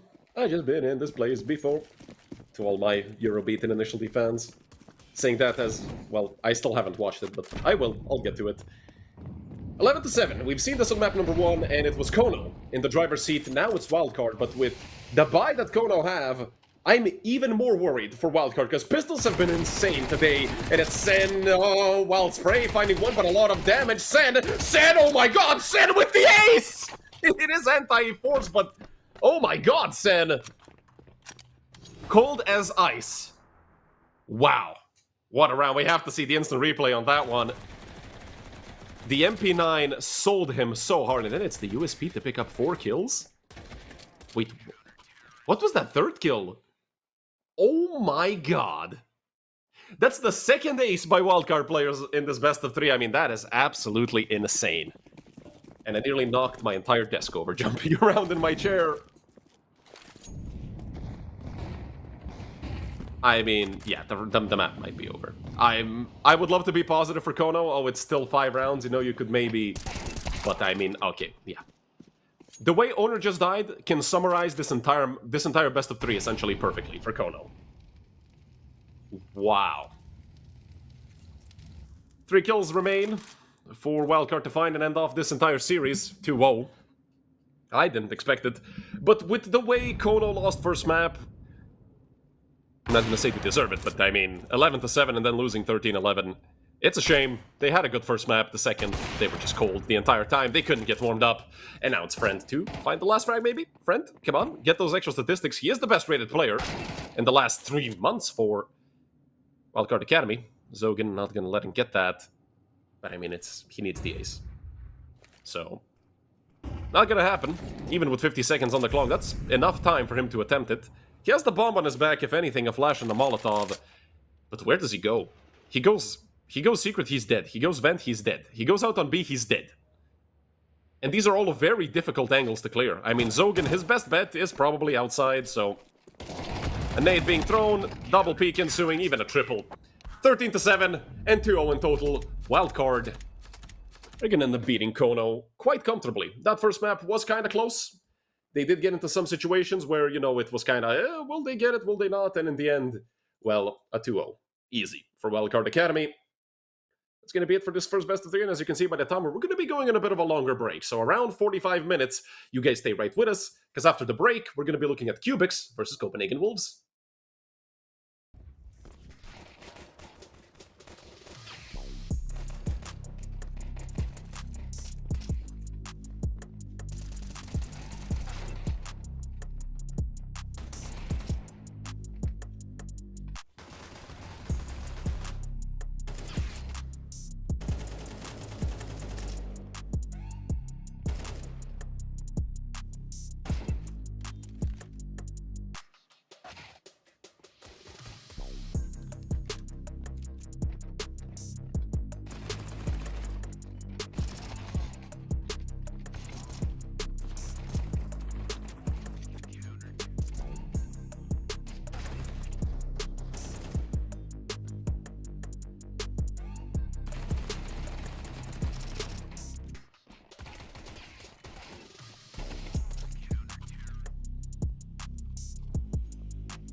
Hello everyone, and welcome back to the second best of three we have for today. I'm still Redel, and you guys are still here with me. We're going to be looking at the best of three between Copenhagen Wolves and Cubix. And Copenhagen Wolves, if I'm not mistaken, the highest rated team actually coming into this tournament, so you know that they're going to be probably the favorites for this match, although Cubix is a very strong team. I mean, Kaylee, Bledar, Gamezilla, these are local names here in the Balkan scene, and they've been around for a while. I mean, I remember back in 2020, 2021, they were playing mostly together. It was X-Team or Blink, one of those two teams, correct me if I'm wrong. And at their side on the Copenhagen Wolves, Jaquinho, Bielani, Tapeware, Quez, and a good friend of mine, Mateus. So it's going to be fun seeing him around. Of course, MR and Trippy, or Trippy, to round off the roster of Cubix. And we also should have the map stats, or rather the Veto, very soon. And we can look at it right now. Trade a Nuke, immediately banned by the Wolves and Cubix. Mirage picked by Copenhagen Wolves, and with Cubix starting on the CT side. Dust 2 picked by Cubix, with the Wolves, of course, picking the CT side, and the decider is Anubis. So essentially we have Dust 2, Dust 3, and Dust 4 here in this best of three. In front of an Ancient, unfortunately. But, I mean, it's a good thing Ancient got banned, because it was a map we already saw. So, completely new maps, two completely new teams for us here on the stream, and we can very soon get right into the game, if I'm not mistaken. Should be starting any time now. Cubix on the CT side, as we know. The Wolves over on the attacking side of Mirage. And I honestly cannot wait for this best of three to begin. As I said, Cubix might be a wolf in sheep's clothing, we'll see. With the Wolves immediately deciding to just go contact B. Am I looking at Face It or a pro match? But hey, Gamezilla. This is so much aggression, both him and Trippy coming out. Oh, Gamezilla not hitting his shots and actually going to get punished heavily. Quez finding the easy kill. I don't know if they expect a second player. Trippy going to pick up the frag. Amar on backside. Only good for one. It's a 3v3 currently. Bledar over towards exit. Going forward. There is a player in bench. Mateus picking up one as well. And there's Quez on the bomb site to pick up his third in this round. And Bielani. Actually, no, it's going to be Mateus to round off the full house. 2 for him, 3 for Quez, and round number 1 on the board for Copenhagen Wolves. A very good job by Quez. Unfortunately for Cubix, Gamezilla and Trippy, I mean, they had such a good idea, and then Gamezilla missed a lot. Trippy, I think, only picked up 1. With such a good push, you have to get more than that. And Cubix are actually going to be forcing 2 Deagles, 2 MP9s, and a 5-7, a single smoke across these 5 players. And Quez, looking for that player over towards stairs. Nobody's actually in the bomb site itself, so Cubix, they are putting it all on Kaylee, hitting his shots with the Deagle. This man is a phenomenal aimer, and he's gonna nail Jaquinho. Luckily, Mateus is there for the trade, and transfers over nicely onto Kaylee. Nice and calm is the Croatian player here at the beginning of the map. 4v3 in the favor of the Copenhagen Wolves, and the rotation is already here, so they're just going to be going head first. Quez finding the kill as well. That was just Gamezilla and Trippy. In the 2v4. Shouldn't really be too difficult for the Wolves. You can still lose this round if you're not careful, but with this much time, Mateus is just going to get the bomb down. And Quez going to have a strong position, although he does not turn around towards stairs. Unfortunate timing. Trippy going to pick up that one. And it's just going to be him in the end. Maybe some extra money. No. Tapeware takes him down. A duo lead for the Copenhagen Wolves. Probably soon to be 3-0. I mean, it's going to be upgraded pistols. Maybe a few Kevlars on the side of Cubix. That's it. They're not going to have that much money.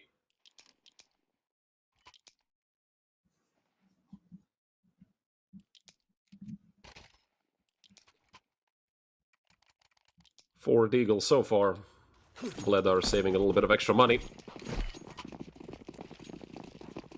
And Kevlar on Amar, so if they do find an AK somewhere on the floor, it's probably going to be going into his hands, due to him not having aim punch. Of course, if he is alive and if they can retrieve the AK, which is always questionable. There is a player already in ladder. Bledar probably much closer than they expect him to be, but Gamezilla already taken down. Amar goes down as well, and, well, Bielani seems to be ready for this. Oh, he gets Zeused! Well, thank you, Bledar, for putting a smile on my face. And Jaquinho and Quez just going forward. Oh, now goes Jaquinho. He found Trippy. And now they're just gonna Peek into him. The bomb is actually dropped right at his feet, but he is behind the smoke in jungle. This is awkward for both sides. I mean, you have two players wanting to take the bomb, and then it's just Trippy like, oh wait, I got the bomb. I just wanted to get the AK.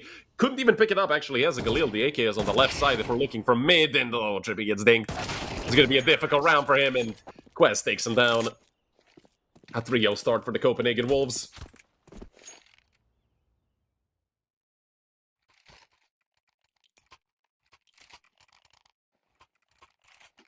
Cubix are going to finally have a full buy, and it's going to be Blether with the op as well. We did see him saving some extra money in that third round.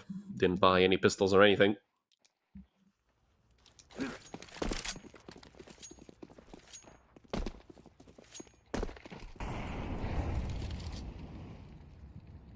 Chiquinho aggressive with the op. Oof. Yeah, I had the right idea. Just couldn't quite connect onto Blether. That would have been a big frag, and that was a chance for Kaylee to line him up. Goes home empty-handed. The Wolves, once again, early man advantage.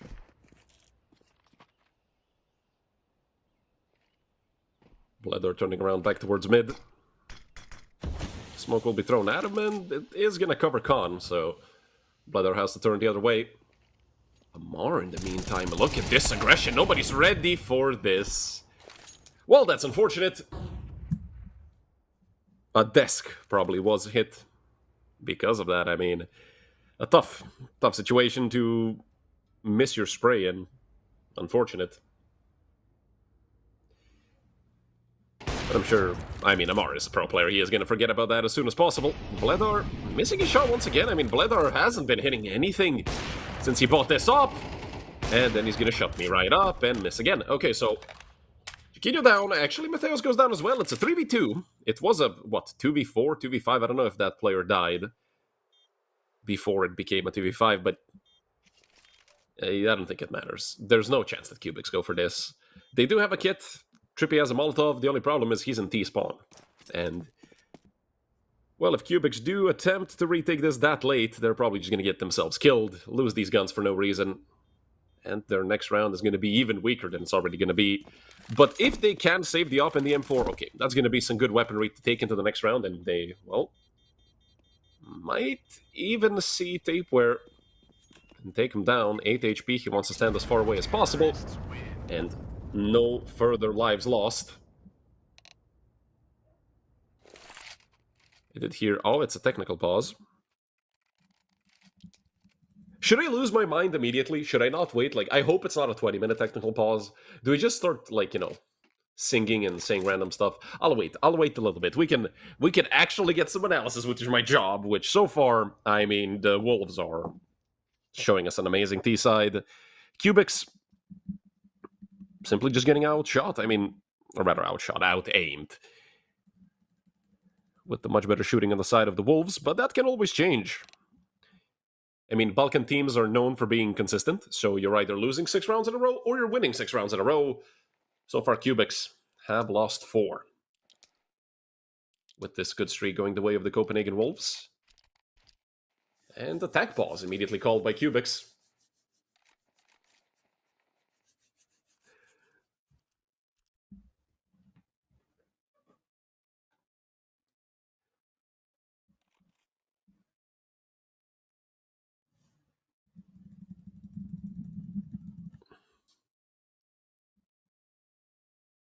An interesting buy so far. They had 2 guns saved. I don't know if they're going to be spending money, but with 2 extra M4s on top of that, why not? Gamezilla down to an MP9, and Gamezilla is a player I've respected for a long time. He's just that person. He's the closest comparison to him I can get is probably Boomich. Not sure if he is the IGL, actually, now that I think. He might actually even be the IGL, so it matches up nicely, because he's always going to sacrifice his own buy, right? He's going to take an MP9, drop a rifle to his star players, and that's something I always respect, because I do it as well. But I do it because I'm handless, not because I have good teammates, so...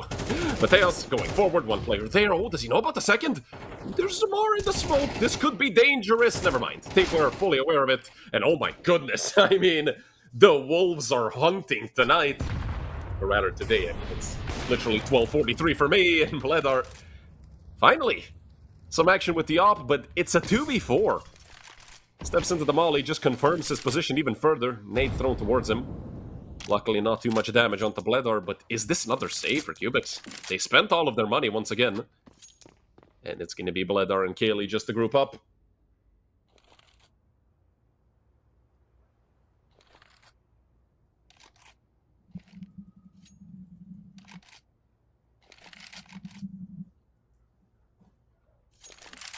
And the Wolves have a perfect read into this situation.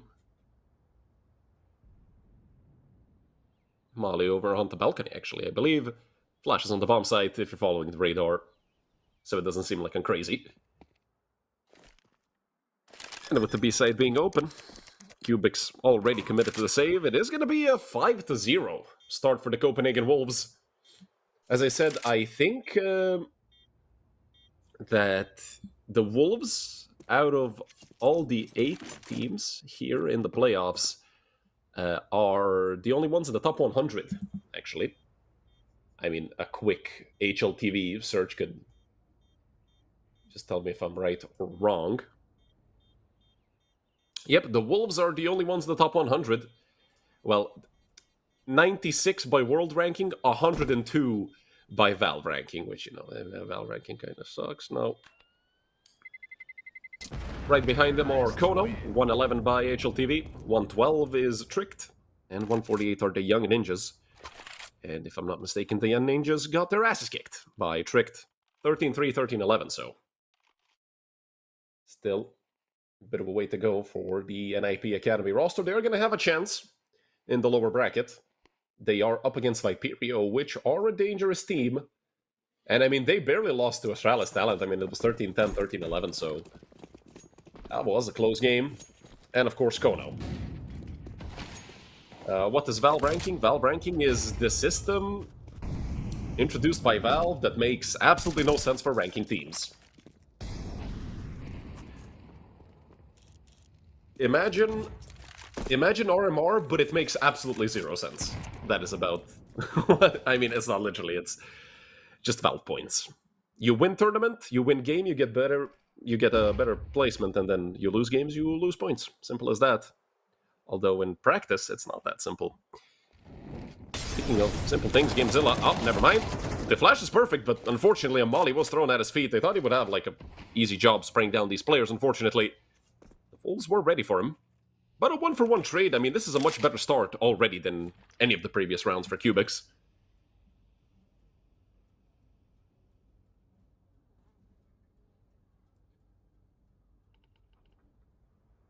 They left Bielani over towards B. Mateos on mid.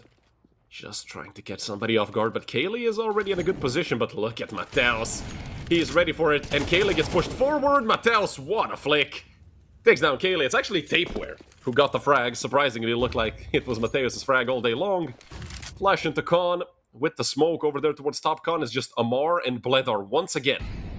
The dynamic duo of the B-bomb side, they're going to be tested. 25 seconds on the clock. Amar, not a chance. Bledar misses again, and the round is most likely over. Mateos will go down, but he was already tagged up by Amar, down to 20, and now it's Quez. He really wanted to push that smoke.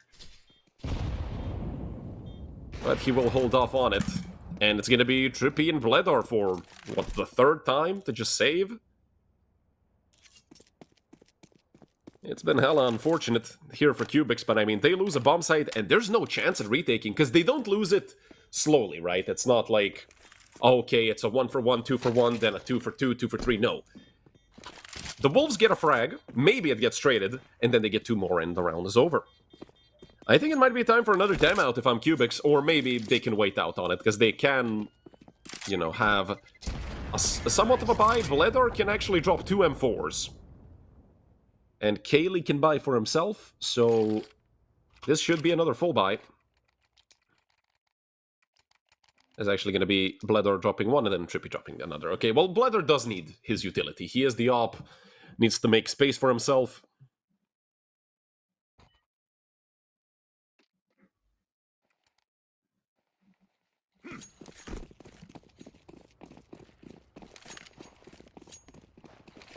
Six-0 lead for the Wolves. A very strong start by the Danish team, or rather the Danish organization.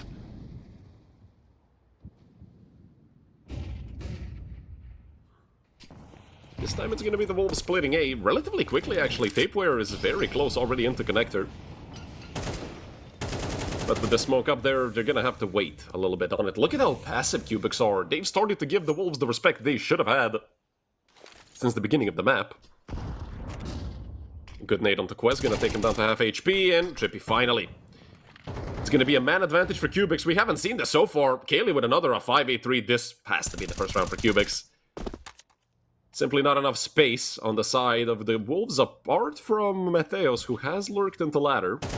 If they play around him, they could maybe have a chance. Bielani surprises Kaylee and Gamezilla.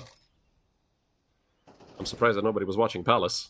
Mateos taking down Bledor towards short. This is still a doable round for the Wolves. The problem is they have no idea where the other two players are. Well, Mateos found Trippy. Or Trippy, still not sure. But also a bullet to his skull. A 1v3 for Chiquinho. Phenomenal first shot, and Chiquinho with another, and they've given him a 1v1. Amar sweating bullets. And he doesn't even know where Chiquinho is. I mean, Chiquinho could have gone back, could have crossed the site, could have went Palace. Amar, he's going to need the timing to be on his side, and it was nearly on Chiquinho's. Almost. Say the Copenhagen Wolves, but with 4 players being taken down on the side of Cubix, I mean, that is still a good job done by Chiquinho.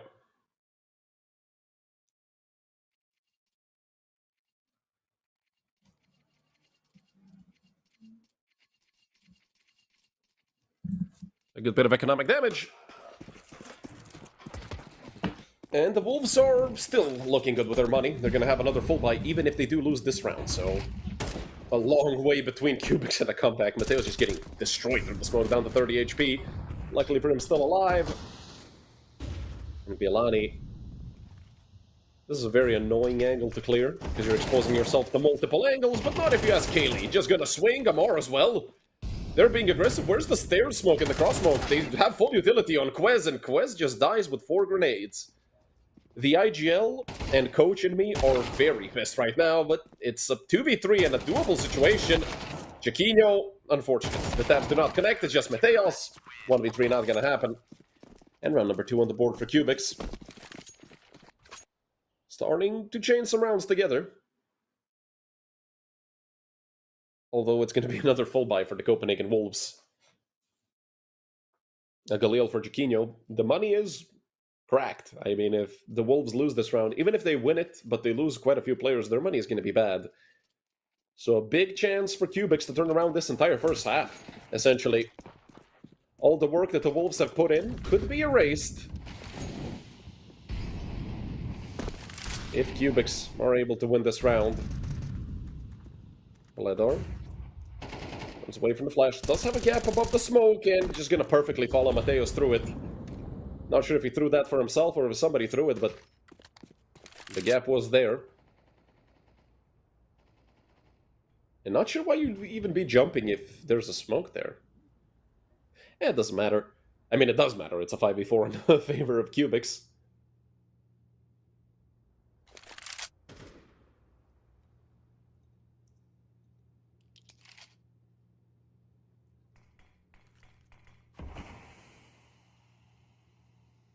Minute on the clock for the Wolves. And Chiquinho is towards Palace. Or rather, sorry, it's not Chiquinho, it's Quez.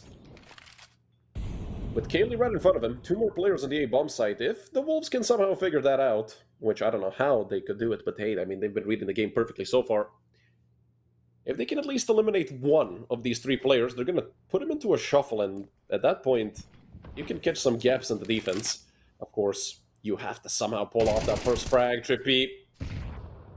Out aims Tapeware. And with the 5v3 in the favor of Cubix. We might be looking at a 3rd round, although 20 seconds of the clock. Bielani and Chiquinho are going forward, but look at this angle for Gamezilla. I'm not sure if he saw a player. Bledor went down on the A bomb site, but they don't care. They know it's going to be B, right? I mean, there's no chance they turn around now, and, well, with 10 seconds on the clock, they're not even going to be going forward. 3 surviving players for the Copenhagen Wolves. And round number 3 on the board for Cubix. A good job done by Kaylee. Or rather by Trippy. over towards the A bomb site, and of course, on B, Gamezilla kept it on lock.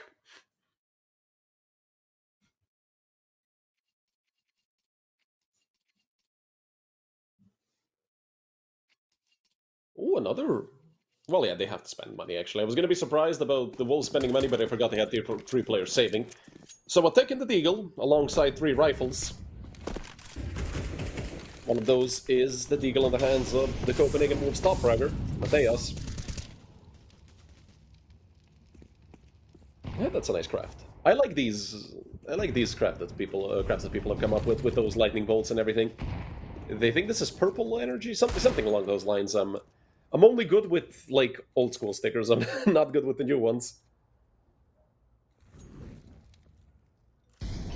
I'm not a big boomer, I swear. I'm not even 22 yet.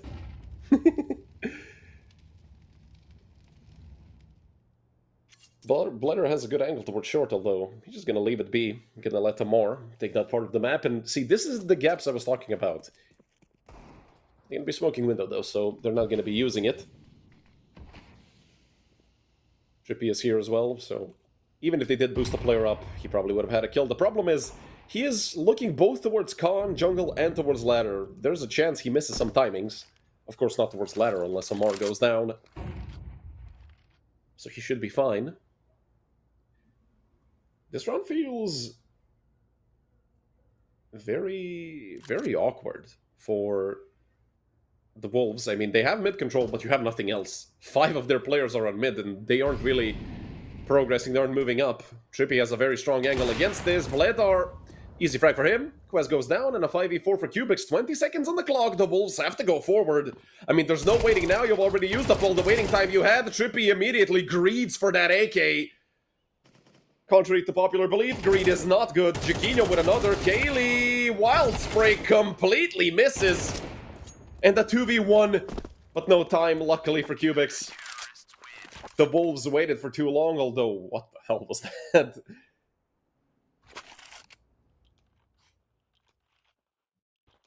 If the Wolves had 5 extra seconds, that could have been round number 7.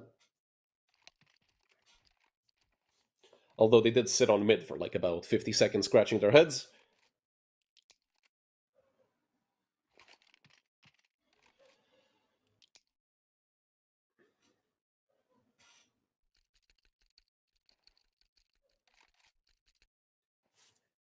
And I would say a good moment for the Wolves to call attack pause. Chiquinho has an op. Mateus has an AK, which they saved from the previous round. 2 deals, most likely 3. Bielani, I assume he's going to spend at least some of that money. I mean, they have 3,400 loss bonus. They have lost 4 in a row. So that 6-0 lead they had completely melted away. Almost completely. If the Wolves could get just 1 more, this would be a decent half for them.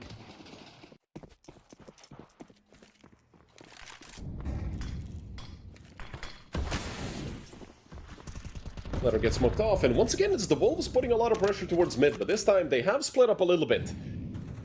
Jaquinho and Bielani over towards the B-apps, and look at Trippy. Behind the smoke, he has been spotted out. Mateus reads it perfectly, and I mean, don't ask me how that's a headshot, but it is. A 5v4 immediately in the favor of the Wolves. Smoke towards window as well. Was it thrown properly? Does Amar have an angle? I do see him up there. But I don't think he can see anything over or around that smoke.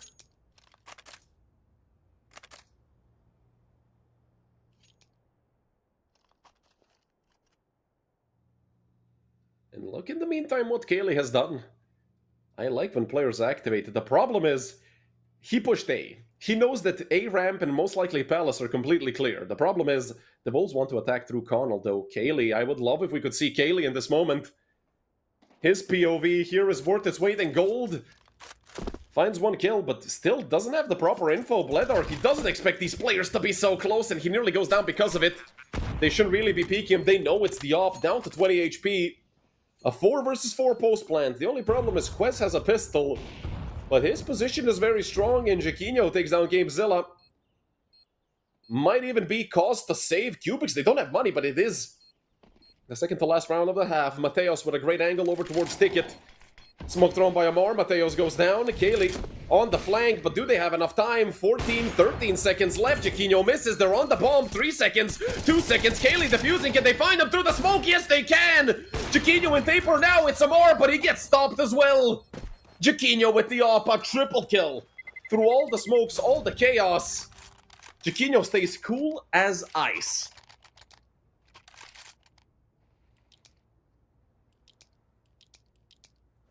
What a round by Jackie Boy.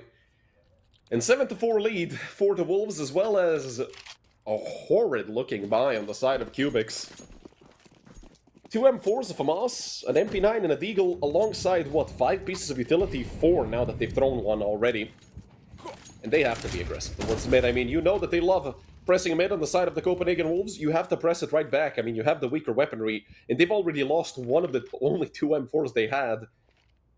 The FAMAS did get buffed, but it's still kind of garbage, if you ask me.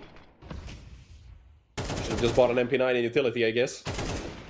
And look at this. I mean, Mateos is hitting everything. Luckily for Cubix, Trippy decides to peek. And takes Mateos down, and his end score for the half is going to be 14-7.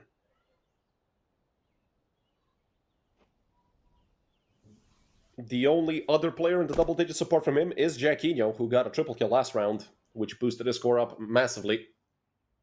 And I love how Bledar is just second-guessing himself. Should he push? Should he wait? MP9 in hand. He has to take some cheesy angle for sure. But he is going back towards stairs. He does hear Bielani on mid, and he has info from Amar. Amar peeks, but he just gets nailed by Bielani. What a turnaround by the Polish player. 13 headshots, that is insane. Trippy does find another, so a 3v2 with Bledar in this position. I don't know if they saw him. They definitely do know where he is now. And just an MP9, eats a nade for 30 damage. Still plenty of HP to work with. Molly thrown towards Palace. I like that they're actually ready for a flank this time. Shows how aware the Copenhagen Wolves are. And Jaquinho finding the frag onto Trippy. Another nade onto Bledar. 84 damage from 2 grenades. That's just nasty work. And Magix would blow himself up in this situation. That's all I'm going to say. Tapeware going to be the one to take down Bledar. And that's 8-4 for the Copenhagen Wolves, who have been playing some phenomenal Counter-Strike. I mean, I told you guys, Balkan Counter-Strike is when you either lose 5 in a row or win 5 in a row. They lost 6 and won 4, so close enough for me. And also, I don't know if you guys know this, but second half pistol rounds are completely random. To prove this fact, I'll be throwing a coin. And the Wolves have a wolf head as their logo. Well, an entire wolf, but there's a wolf head in there somewhere, so heads is Wolves. And it landed on heads. So the coin has predicted the Copenhagen Wolves to winning this pistol round. And if not, I'm going to toss it out the window. Hopefully not hit somebody across the street. Yes, I do believe Mateos is actually just standing in for the Wolves currently. Originally, they were supposed to have somebody else. I can't remember the name. I'm blanking. I literally checked it last night.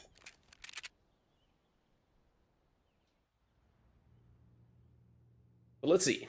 The second pistol round is underway. P250 for Kaylee, P250 for Trippy. You don't usually see 2 P250s. Thanks for reminding me. And this contract is up, so I haven't done my homework. A lot of space given to Cubix by the Copenhagen Wolves. That could be both a good and a bad thing, because you are against Glocks. You do want some long-range duels. Quez, that's a nasty angle. Will Kaylee clear it? The answer is, well, he doesn't clear it, but okay, Quez fixes up on the second chance. And what can Cubix do? You've used up half the round. Okay, well, I heard that was a nasty one-tap. Trippy firing just once and Taper with the P2K. A nasty headshot. Murder hole hasn't been opened yet. So whoever wants to go towards CT gonna have to break that up.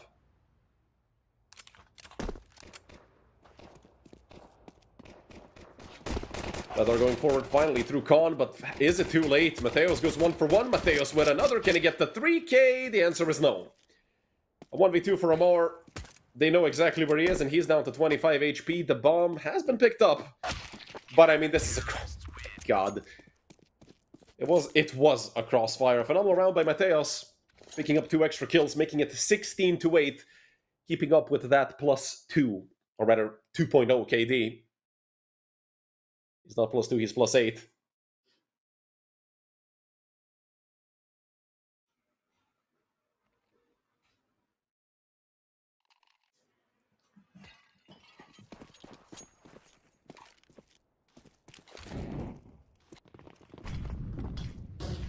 Cubix sort of feel like lukewarm, maybe even a bit cold, I don't know.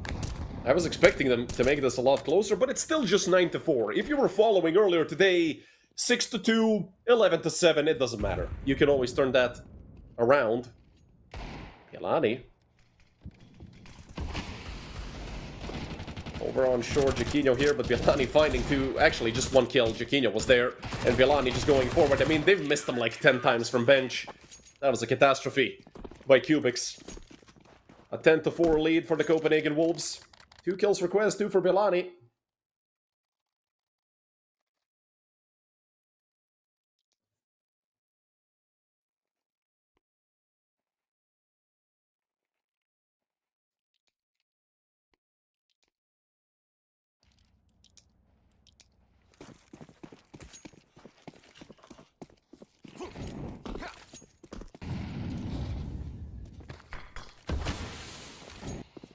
Cubix relegated to pistols once again.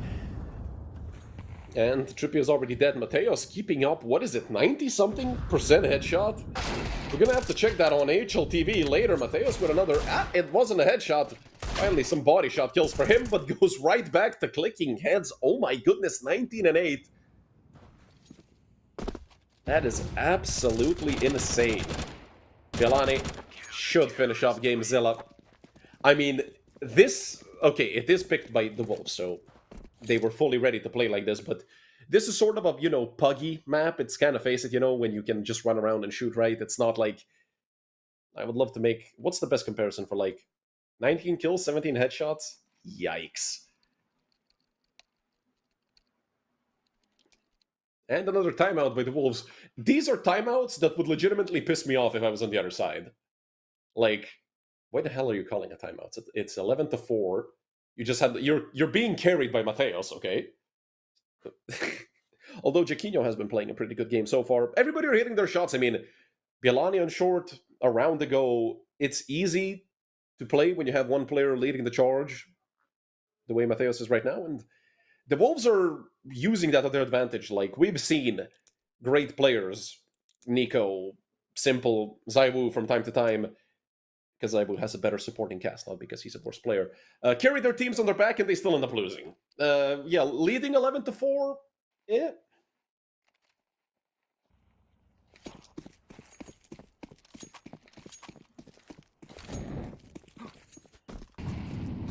Could still be a possible comeback for Cubix. It's 7 rounds difference, but not impossible.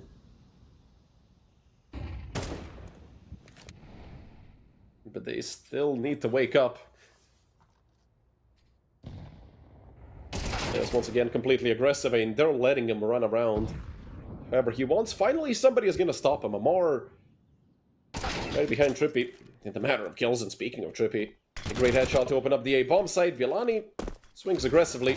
Not sure if he's aware of the player in Palace, but Jaquinho certainly is. And from a 3v5 to a 3v3.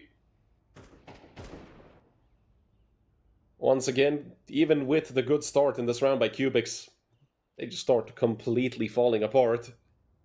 Although, GameZilla has got good timing. And is completely cutting off the rotation over towards Market, so... It's just going to be Taper over onto short.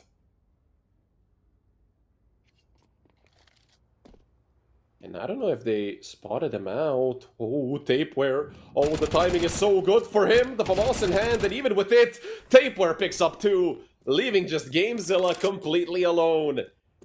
What a I mean, it was good positioning, but it was also Cubix not full clearing the site. GameZilla goes down, and even with the +2 at the start of the round, and having the 3v2 right there, Cubix still end up losing the round. This is certainly going to be a map to forget if it does end. There's still a chance, though. I mean, I always believe. Listen, I'm always going to believe it until the map is over.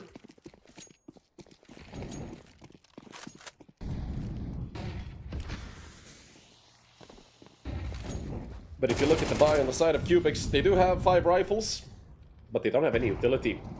It would be good for the Wolves to not actually overpeak this, or just swing and find headshots like this. Okay, Mateos, that's 20. Let's see if we can get anything else. The answer is no, it's actually going to be trippy to pick up 2. The only player with a positive score, actually, on the side of Cubix.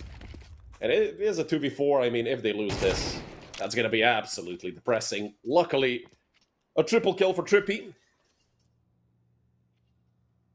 And Quez is forced to save, so... Round number 5 for Cubix. They're first of the second half, but it couldn't have come at a later time. They're a round away from going down 0-1. It is the map pick of Wolves. Next map will be Dust 2. Trippy. A 4K for him to end this round off. Could this be the wake-up call that they needed? Not sure.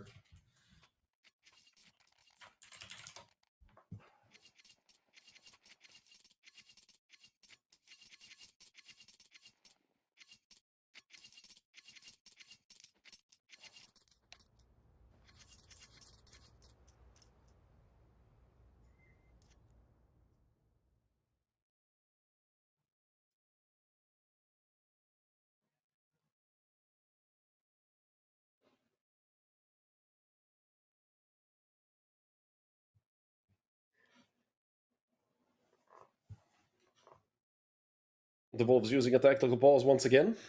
A bit early, I would say. I mean, they've used up 3 tac pauses in a map they're winning 12-5.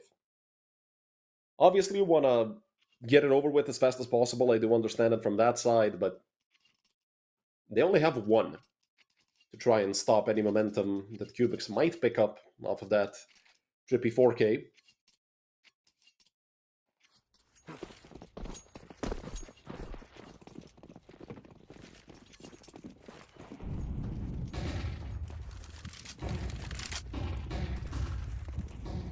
And with the Wolves having a player on a pistol, lacking a lot of utility, it could be possible for Cubix to turn this around, at least in round number 18, and then pick up some momentum. And the Wolves are on the CT side, so their economy could always fall apart.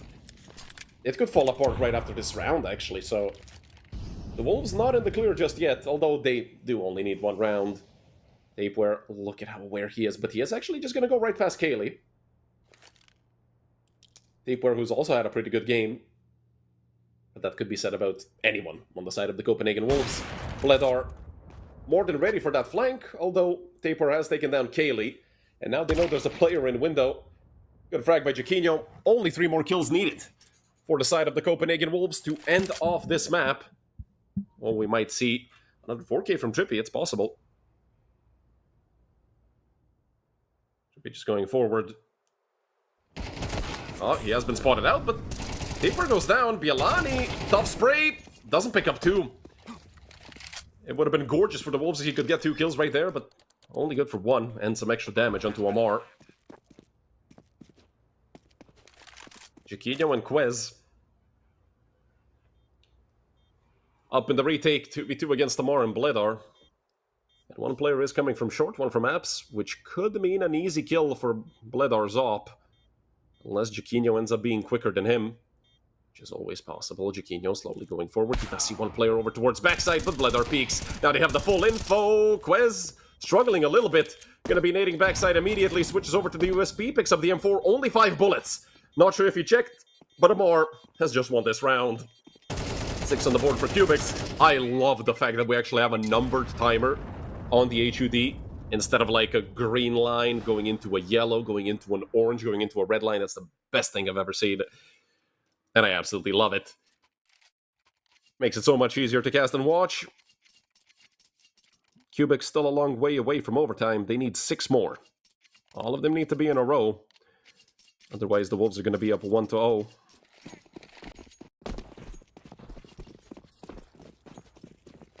Next map is going to be Dust 2. And the decider is going to be Anubis if we do end up needing it.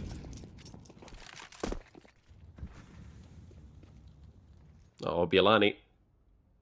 Wasn't it Kaylee or Bledar? One of them had, I think it was Bledar with a Zeus, but this time they're going to be flashing that. You can't trick them with their own tricks. And this has to be round over. Will be 7 on the board for Cubix. Trippy. Hello?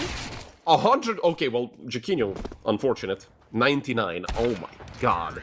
That's painful to see. I'm surprised that Trippy didn't see him the first time. I'm convinced that he was fully on Trippy's monitor. Could just be me.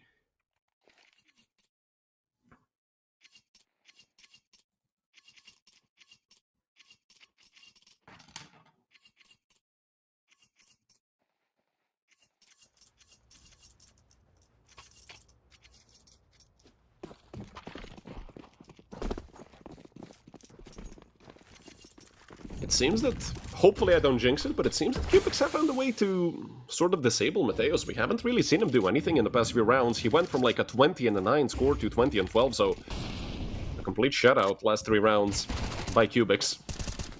At least towards him, but we see him right back to his shenanigans. Playing so aggressive towards Khan.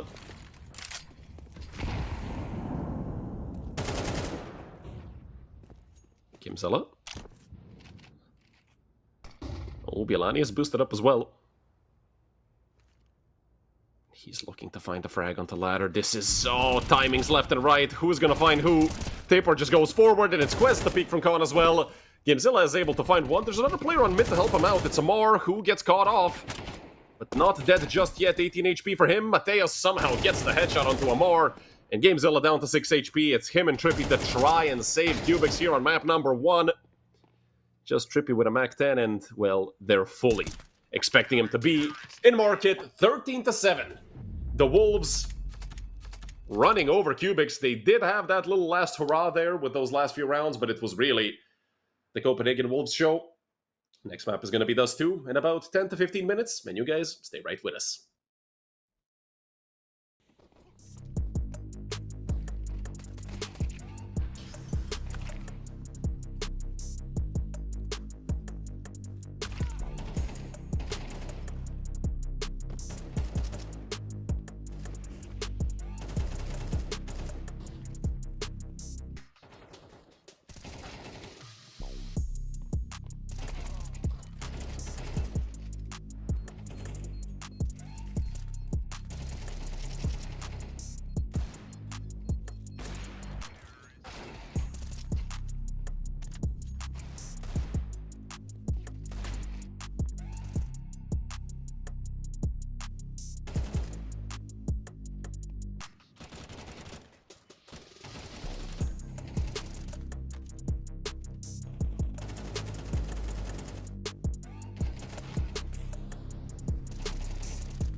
Hello everyone, and welcome back to map number 2, and the last best of 3 we have for today, between the Copenhagen Wolves and Cubix. Very dominant. Map 1 victory on their own pick, 13-7. The Wolves are up 1-0, let's see if Cubix can get it back here on map number 2, which is us too, if you're just listening in. And Quez already very aggressive with the positioning, the Operettas in hand. Quez, good for, well, just one. Bialani was there to help out.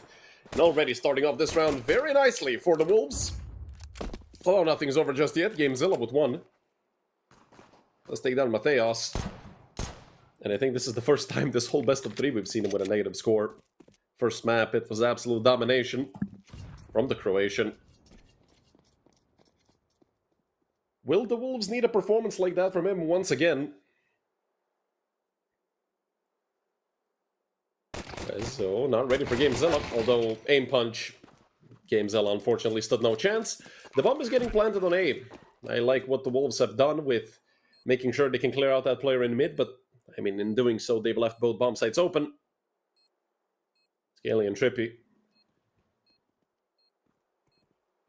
Try and clear short now, just Trippy. I don't know if he's ready for Giacchino. That's a disgusting position.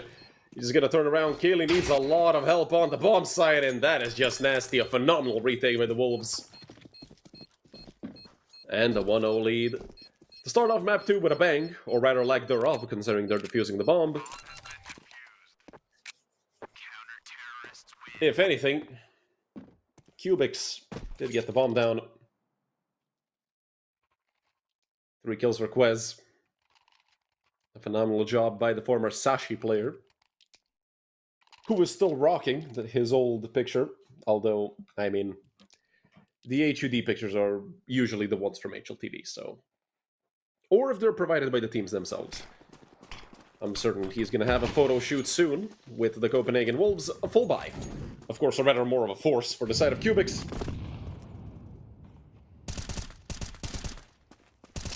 AK Galil, Mac 10, Scout, and the Deagle. A very colorful buy, no two guns are the same, but...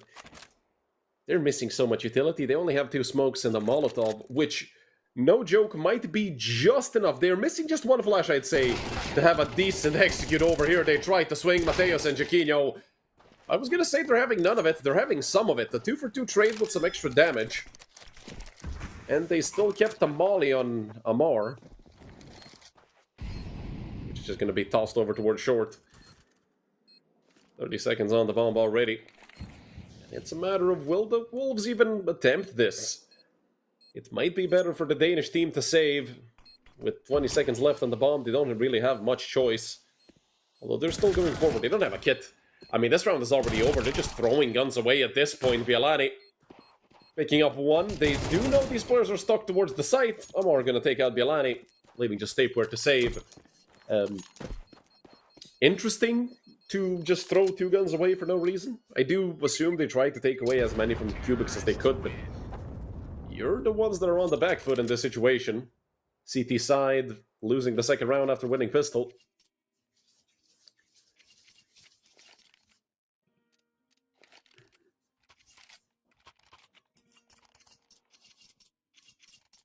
This time it's going to be a weak bye for the side of the Wolves. MP9, 257s, and an Eagle. Giacchino on a Scout. And that is going to be a big danger for Cubix. If anything, at least some tags to make it easier for these pistols and the SMG to get frags. Amar has already gone out towards blue. Not sure if they're aware of it. It doesn't seem like they are. Ledor goes 1 for 1. Amar picks up a kill. Could he get maybe 1 more? Him and Kaylee getting 2 towards long, leaving just Mateos and Bialani. And Mateos with the Deagle just gets destroyed by Amar.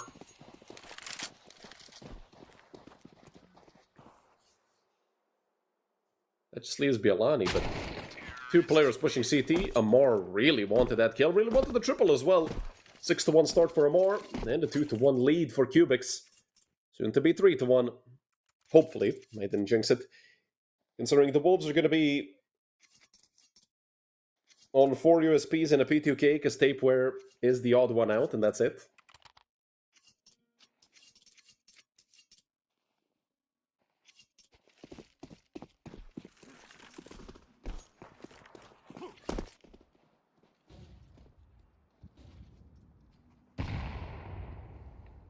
Bledar does see these players jumping across. It's somewhat of a shooting gallery, except that you have to react very quickly, but they've seen all of them cross to the right side. They're just gonna go out mid. Kaylee running through the molly a little bit.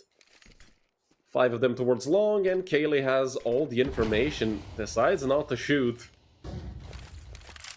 I was gonna break the smoke, but nobody gets caught off by it. 4 players flanking through long. Bledar could be in a lot of trouble. No, they're actually gonna be going back towards the A site. I mean, the bomb should just get planted on B. Yeah, they're gonna pick it up. It was outside long doors. They had to group up so the bomb wouldn't get lost by some shenanigans. And now Amar can pick up some anti-eco frags. Only 2. Jaquinho and Quez that wants to lose their lives. This AK should be guarded. And Taper are not able to pick it up. Kaylee with all 3 to end the round. 2 beautiful headshots to end it off. And a 3-1 lead for Cubix.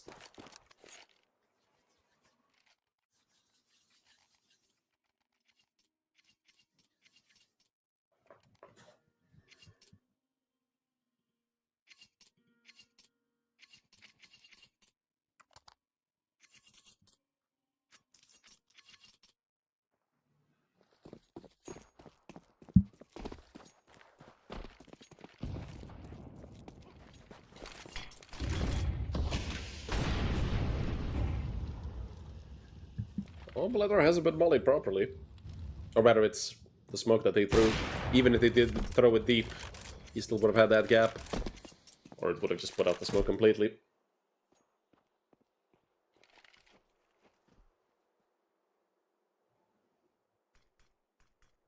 It's going to be a very passive round by the Wolves, unfortunately for them. They don't have much utility. Although, in this situation, I would much rather see them actually just go fully aggressive. You don't really have that much grenades to defend yourself with. That many grenades to defend yourself with. So, Bielani... Did he see Kaylee? Well, now he definitely did, and both of them exchanging damage. Both of them down to half HP.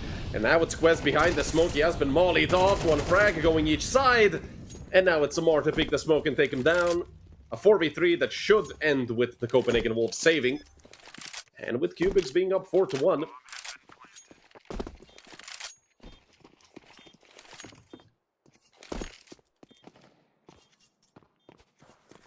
But they was going to pick up an exit frag. Or rather, actually kill the player towards Titanic. And Gamezilla. A bit of luck on that being a headshot. He did start spraying wildly.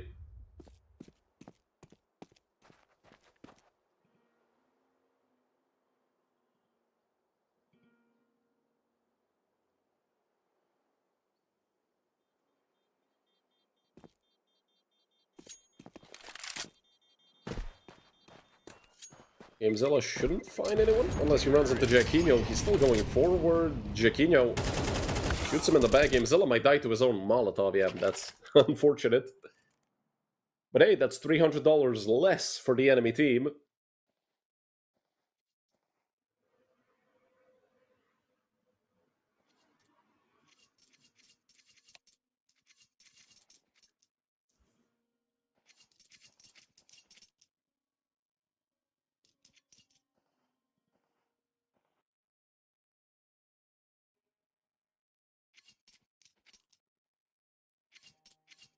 First tech pause used by the Copenhagen Wolves, knowing them and the way they love using their timeouts. We're going to see plenty more of these.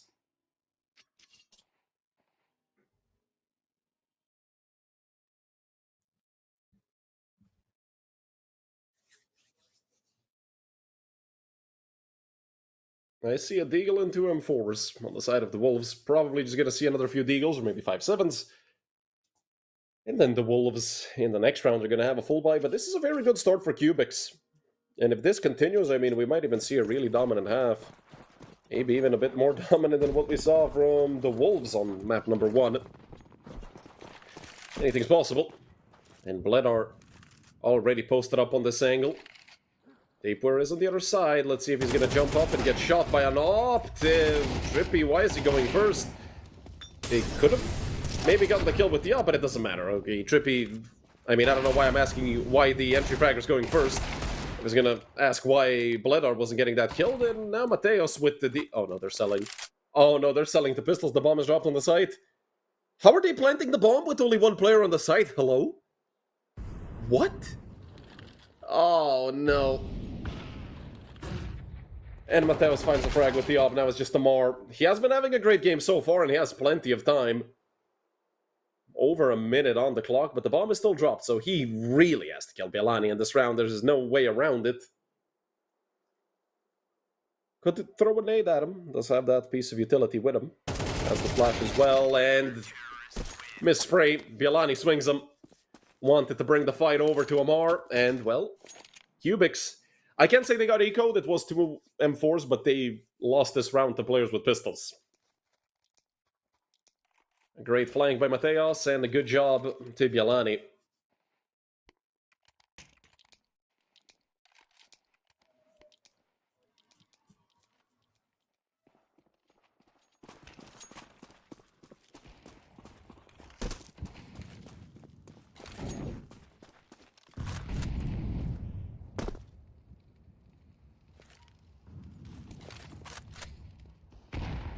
Quez might get taken down.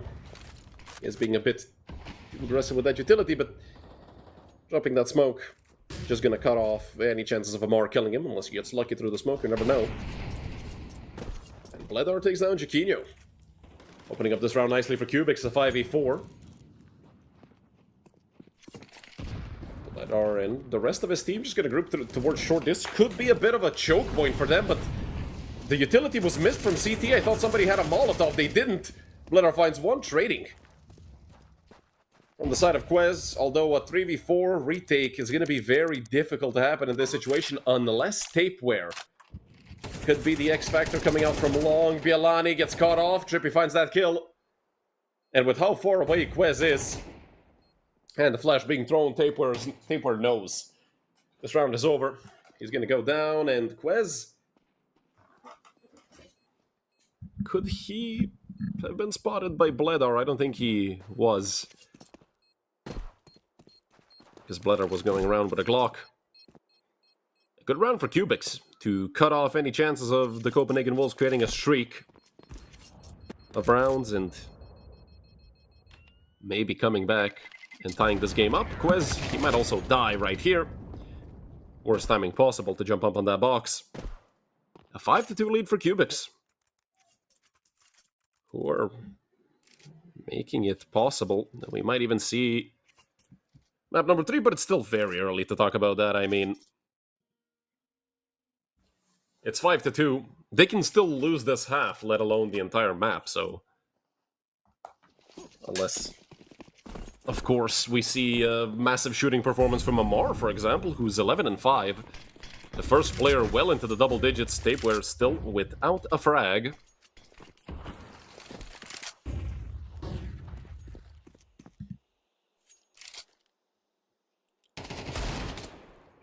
Mateos testing his luck with the Deagle. So far, only a body shot onto Trippy. Cubix are just going to be fully pushing out. Through along, Bialani fully blinded. A great flash from Bledar, but Tapeware good on the trade. There's his first frag. But still, with 3 Deagles and a scout, okay, but...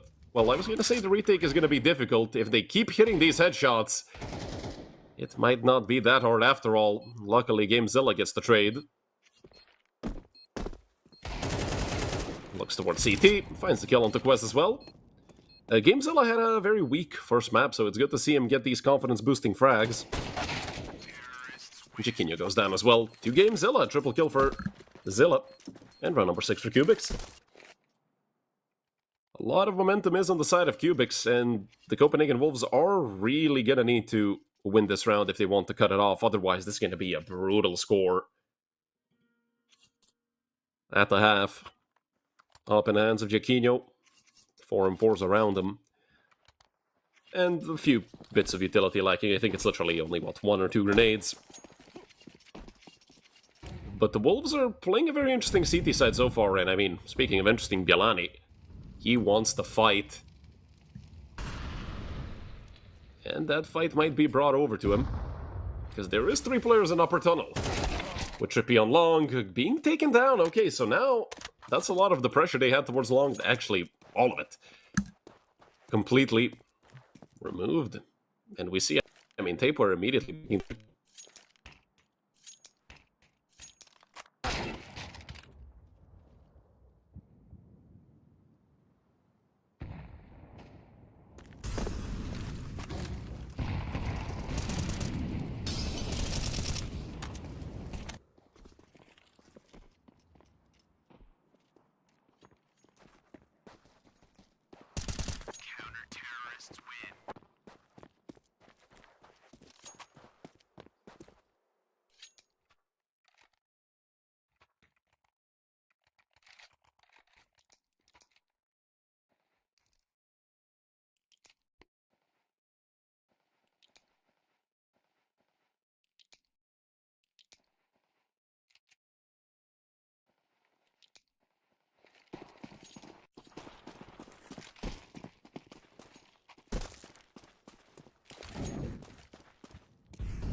Went out.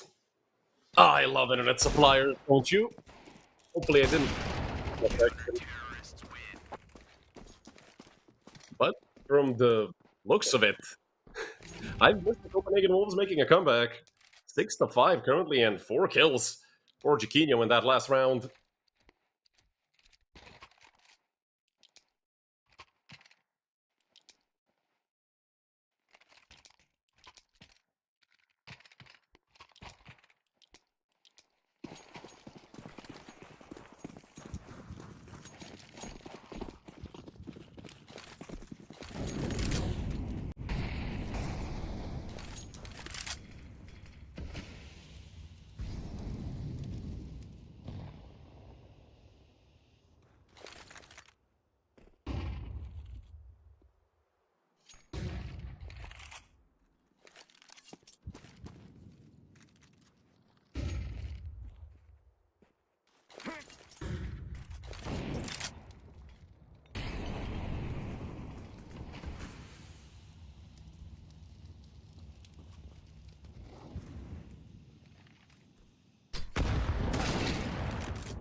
Yes, and I'm gonna have a very nice talk with my internet service provider, where I'm definitely not gonna use any swear words.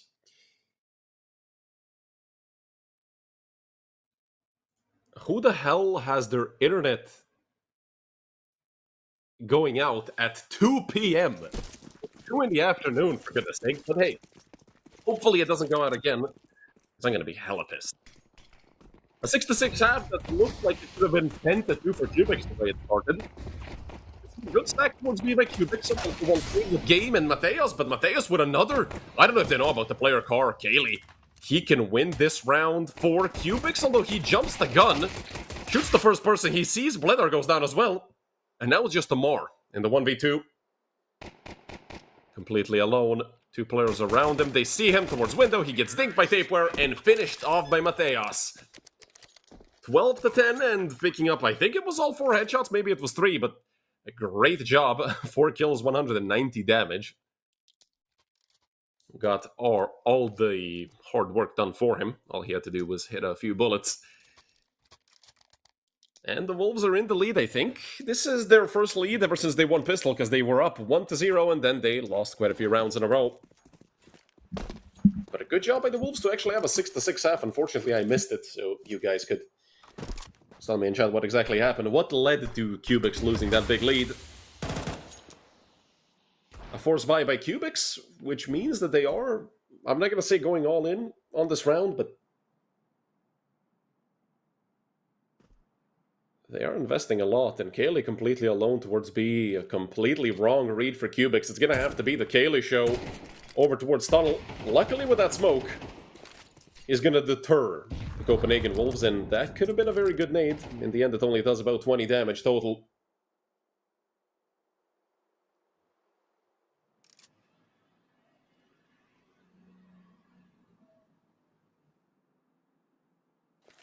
And forces the Wolves back. At least partially. They're still grouped up. At least 3 players in Tunnel. Okay, 2 after Gamezilla hits a shot from all the way on back plat. The B split seemingly being set up. 50 seconds on the clock. They have to kind of hurry up. Tapeware. Is he ready for a player to be in that smoke? He has to be. Just a matter of time when he's going to peek. Trippy finds the kill, and once again, they have to know it's Kaylee still on B. He's the B player. He's been anchoring B this whole map. Well, this whole half, which it's only been 1 round. This is the second, and Kaylee, with the impact he couldn't have on Pistol, or rather didn't have, gonna end off this round and make it 7-7 once again. The Wolves win Pistol and lose the round right after. But that was an interesting take on that round. I mean, they could have gone anywhere else. They decided to force B, go head first, and, well, all they found was a big old 5-7.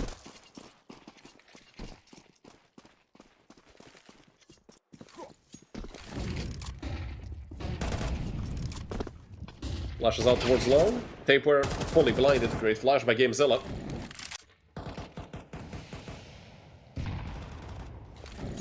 And the man advantage, of course, for Cubix against the Wolves, who have also fully forced up.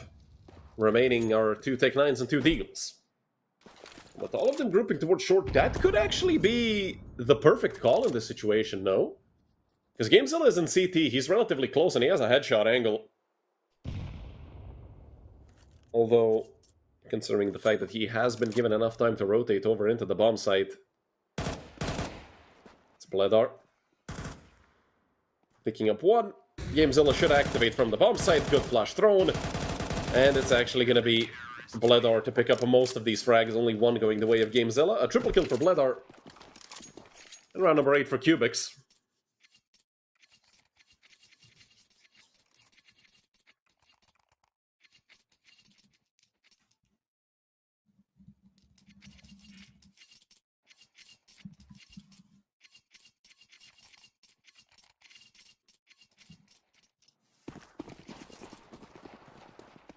Not even a single upgraded pistol. That's how bad the economy is right now for the Wolves. Which means, I mean, with 5 Glocks, you're essentially going to use this round as a tactical pause. They're probably going to just stretch it out. Or group up and save us some time. But they do definitely have some things to talk about. so far on this T side.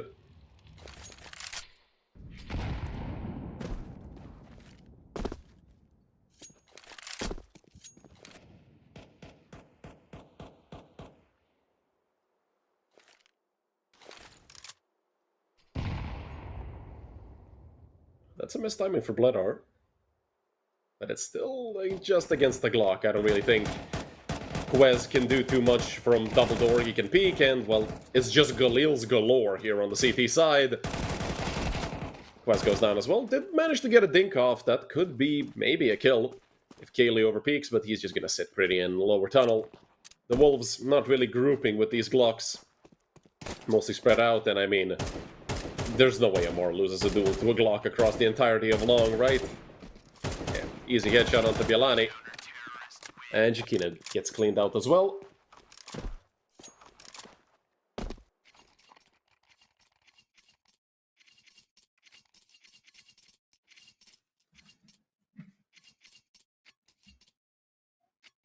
A 9-7 now lead for Cubix, but finally a full buy for the Wolves, although they are missing quite a lot of utility. They have only around half of what they really should have for a full buy round.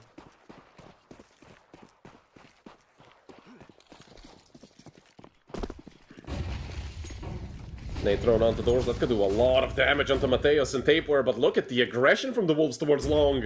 Bledar right behind the smoke, gets swung on by Mateos, but a good trade. Coming from Gamezilla, still.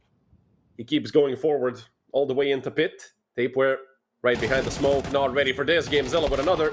And finally, he gets traded out. 2 kills for Gamezilla on long in total. Very good hold. Combined with the Bledar. Smoke thrown for the cross, but if you see the positions of them on the radar, the Wolves still aren't fully pushing forward.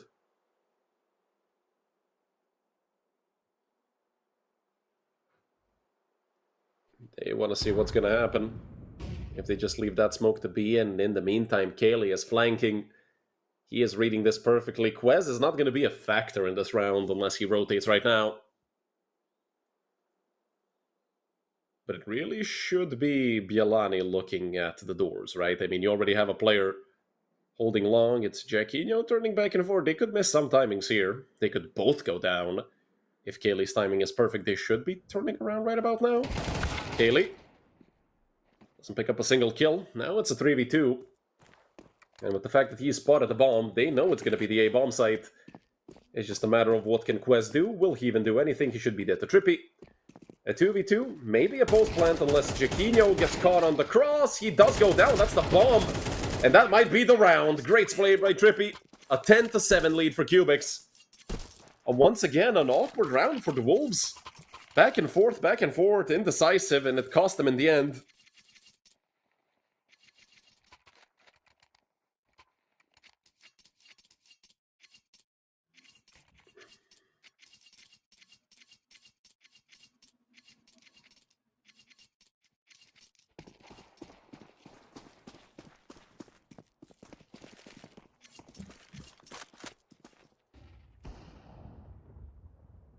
Good opening frag by Bledar. Unfortunately, we missed it here. Kaylee, great angle. Good for 1, maybe even 2.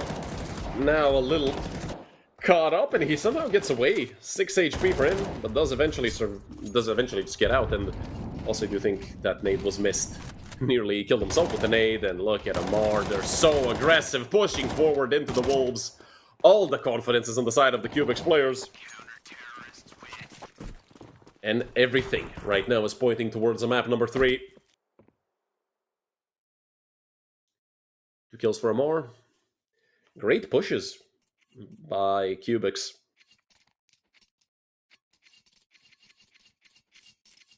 And the Wolves, I mean, they've been getting red this entire T side. They have been doing some pretty obvious things, though. Even that round where they had 2 players on long and they had a lurk on B, they didn't time it properly. Quez got killed, and then they just got taken down towards A. Jaquinho just gonna fire once, not gonna find anything through the smoke. Kaylee has a strong position already. And with this molly towards lower, I don't really think they expect the player to be here. Bialani even stepped into the Molotov, another nade thrown. So much utility is being expended down here, and Kaylee just gets one kill on a silver platter. Maybe another Nuke. Bit of a lucky headshot there. Molly pops in the air. What is happening here on mid? Everybody are blind. Everybody are throwing nades. Flash thrown for Mateos to get up. Does he just get shot between the legs? I think Bledor just barely missed that shot.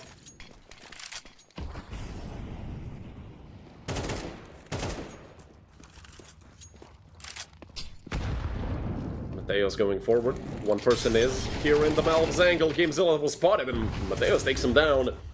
That's only Amar, but he has been the best player for Cubix so far. Finds the first 3 peaks. Knows there's 2 players holding him. Can't really peek again, or can he? Amar almost with the third. Forced to switch on to the USB, and he did more than enough, I believe. He did everything he could do. Trippy immediately pushing forward, but Tapeware fakes it. Takes him down now. It's Bledor pushing forward. And they have to be covering this. Jaquinho with the op.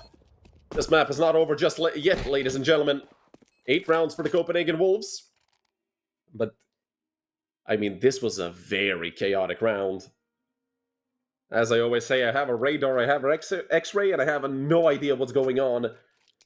Ever since Kaylee got that first kill, all the hell broke loose on mid. It was a full fiesta.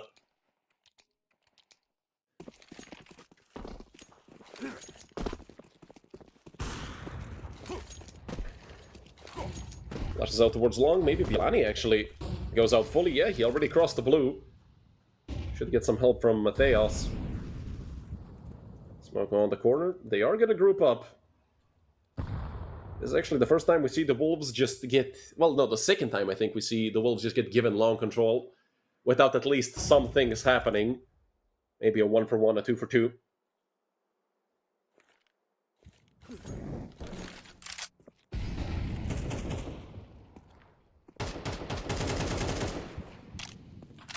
Spamming through the doors of the car, but nobody behind it. In the meantime, Cubix have activated towards short. Bledor and Amar. And we do see that the Wolves this time are aware of potential flanks. Jaquinho left in pit. A very strong position for the sniper of the Copenhagen Wolves. In the meantime, it would be great for the Wolves if they could actually spot the op on long and have Jaquinho's position be known, because you wouldn't really leave your op to essentially lurk. I mean, yeah, he's not lurking, he's just waiting for somebody to overpeak. And still, the read is not perfect on the side of Cubix. They do believe it's still 8. 3 players over here. Jaquinho has to find at least one. And Bledor, a bit of an off angle. Now these players towards B are going to activate, but it's just Kaylee alone with the help of Trippy. Taper goes 1-for-1. Kaylee finding another, almost with the no-scope. Let's see how fast Gamezilla is going to activate. Misses the molly. Or just molly's in the wrong position. And it's Taper and Mateos. 2v3, maybe even for the entire map. Is unfolding here right in front of us. Tapeware crosses over into car, but he gets molly down. They can hear it. Tapeware with 1. Couldn't find the second, was running out of bullets. Mateos on the swing wall. Spray only 9 HP. Bledor spamming through the smoke and finds him. It was maybe into the foot, but it was more than enough. 12-8 for Cubix. And 4 map rounds in a row. 4 chances for Cubix to take us to a decider. Or maybe the Wolves could take us to OT. Mateos dropping an op over to Tapeware. Should be getting into Jaquinho's hands anytime soon.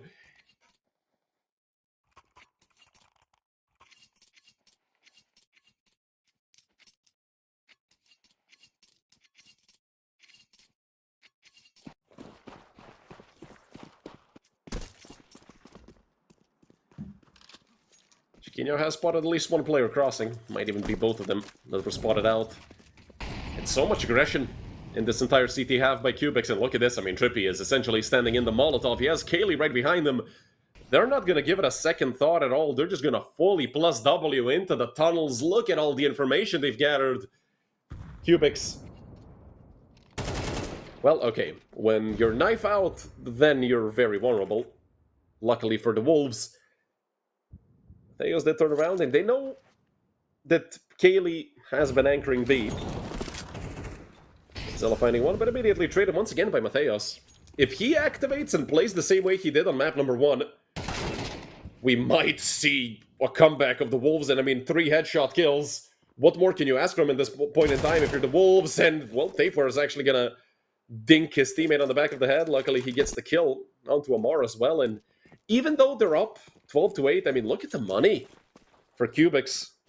They don't have that much in the bank, and with this being the first round they've lost in quite some time, 1,400 loss bonus. Bledar can drop an M4, Trippy can drop an M4, and I do believe 2 players are going to have to go on to MP9s or pistols. But that still is going to be a decent buy, at least, in round number 22 for Cubix. And nobody's chasing Bledar. The Wolves know their money is even worse than that of Cubix. They have to save as many guns as they can. Jaquinho just jump spotting, checking everything. Trying to maybe bait out the peek if somebody was still close. But yeah, Bledar as far away as he can get.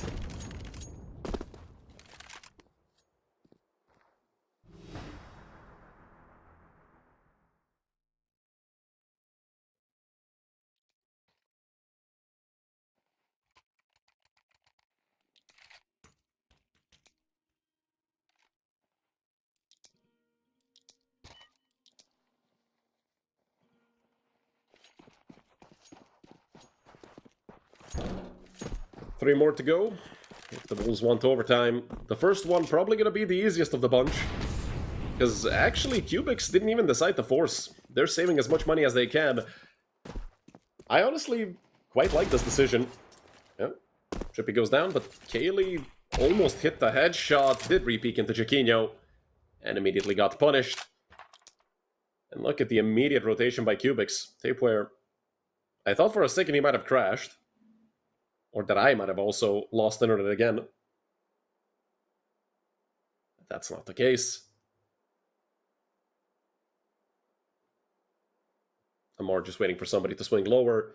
And this is maybe where I kind of dislike what the Wolves are doing. Yes, you're playing safe. You're waiting for the opponent to make a play. They're in a 3v5. They kind of have to. But knowing the Wolves, this is probably going to backfire. This is why I love teams such as, for example, FaZe, obviously. You can't really compare Wolves right now to FaZe, but just group up. Group up and go somewhere together. Don't be wasting time for nothing. You've given Amar space to fully run through mid and catch an easy kill onto Jaquinho. That's the op on the ground, and that's Bledar finding a kill, and this is how they're getting punished. 30 seconds on the clock, they have to go forward. I mean, the Wolves, I have no idea what was the idea behind this round. Jesus Christ, Quez, what a pre-fire.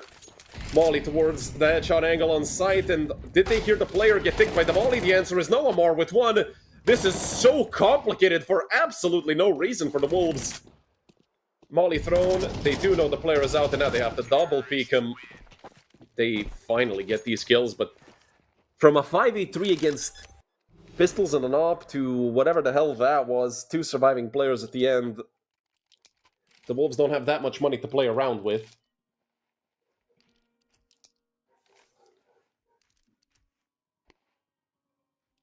Two MP9s on the side of Cubix. And they're spending all of their money. If they lose this, we most likely will be seeing overtime. If it does end up being 12-11, they're gonna have a bye with 2,400.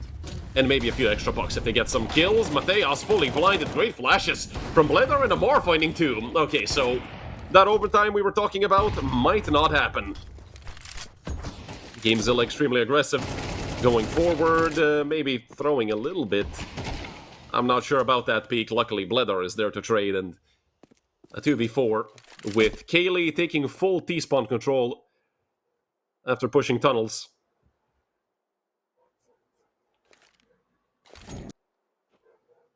Not really much that Cubix have to do apart from just sit and play safe on sites. Just make sure the Trippy doesn't get flanked from mid, and that's about it. With Kaylee so far pushed up. Oh no. Trippy wants to peek. And Kaylee goes down. Jaquinho was actually the one holding that flank. I don't know if they heard him running. 50 seconds on the clock. Jaquinho and Taper to try and keep the Wolves alive here on map number 2. Jaquinho goes down. And that just leaves Tapeware completely alone. Amar to clean it out fully. 4 kills for Amar, who has played the phenomenal map here right in front of us. A great job done by Cubix to keep themselves alive, and, well, we're gonna need Anubis this time. Map number 3, as I said, is gonna be Anubis, and stick right with us, because we're gonna be back in about 15 minutes.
So as you could just see, that was the knife round. The Wolves ended up winning it, so they get to pick which side they want to start on here on map number 3, which, well, considering it's Anubis, we might even see the T side start, but a lot of teams have been opting for the CT side, so as soon as they decide which side they're going to choose, we're going to be getting right into the match, and in the meantime, I could probably just check the map stats for Anubis. 71% for the Copenhagen Wolves on 14 maps played, with Cubix in the last 3 months on HLTV not playing a single map of Anubis, which is going to be very interesting if you ask me. And, well, my question is going to be answered right in front of us.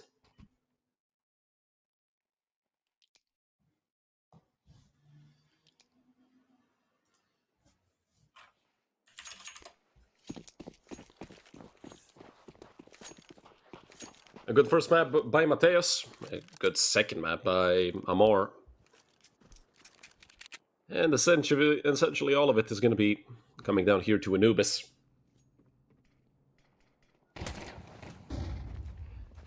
Kaylee is the first contact, going to be spotting these players coming out, and he's completely alone. Although he doesn't want the full bag. Jaquinho finding a kill onto mid as well. Kaylee, great headshot there, and Bledder as well. Can Amar maybe get something? It's a very tough position to kill somebody in, but Tapework just gets deleted. Jaquinho has a strong position. The problem is he has no idea Trippy is coming up, and he just gets nailed by those dual Berettas, leaving only Quez in the 1v4. Some nasty headshots hit by Cubix this round.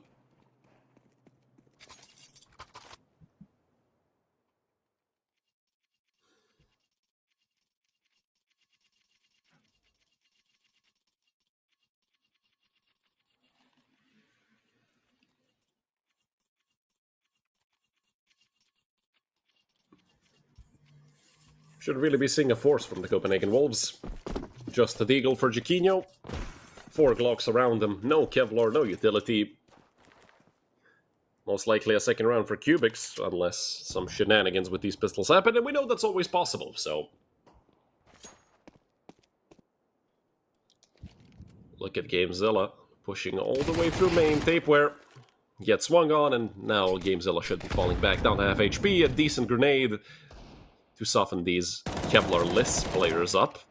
Just a little bit. Kaylee doesn't need no help, although he might go down because of it. No, Kaylee and Trippy picking up these frags, and they know exactly where Bialani is.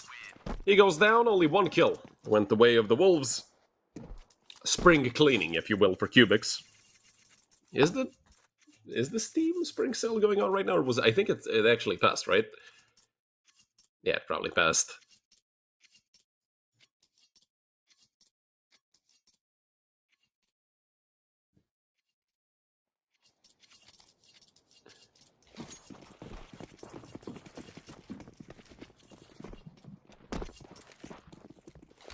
Full buy for the Wolves. Unfortunately, they are lacking some utility. Although we have seen on the previous 2 maps that really neither of these 2 teams have problems when playing with less utility than their opponents. And we might even see a pop flash be thrown here for Bialani, unless he wants to drop into water. Amar isn't con, he's gonna hear him definitely. Nade onto mid. Not gonna find any damage. Cubix have completely left mid, for some odd reason. 2 on A, 3 on B. This is a decent setup. I mean, Trippy has a pixel angle, essentially, towards mid. Mostly just playing it for info. Quez dropping a smoke, looking to take main control. That's gonna cut Kaylee off completely, unless he wants to be aggressive to that smoke grenade, but as we can see on the radar, Kaylee simply turns around.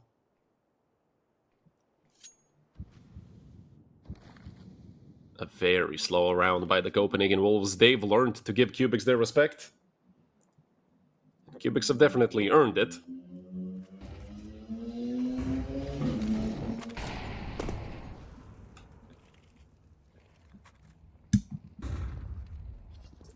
And it seems like it is going to be the A split. 3 players here already for Cubix. Trippy has a very good angle towards these players coming out of camera, but only finds 1. Mateus with 2 as an answer, and the 3rd for Mateus, even with 4 HP. Trades going everywhere, a 4 for 4. Never thought I'd be saying that one. And Juquinho, unfortunately, didn't read the Mars rotation properly. And Mar picks up that last kill. Wow, what a round. From both sides, Mateos picked up 3. Cubix were just good on trading each other. There's attack balls very early by the Wolves, but as I said, when you have 4, you might as well use them. Better early than late, for sure. And considering the fact they have lost the full buy,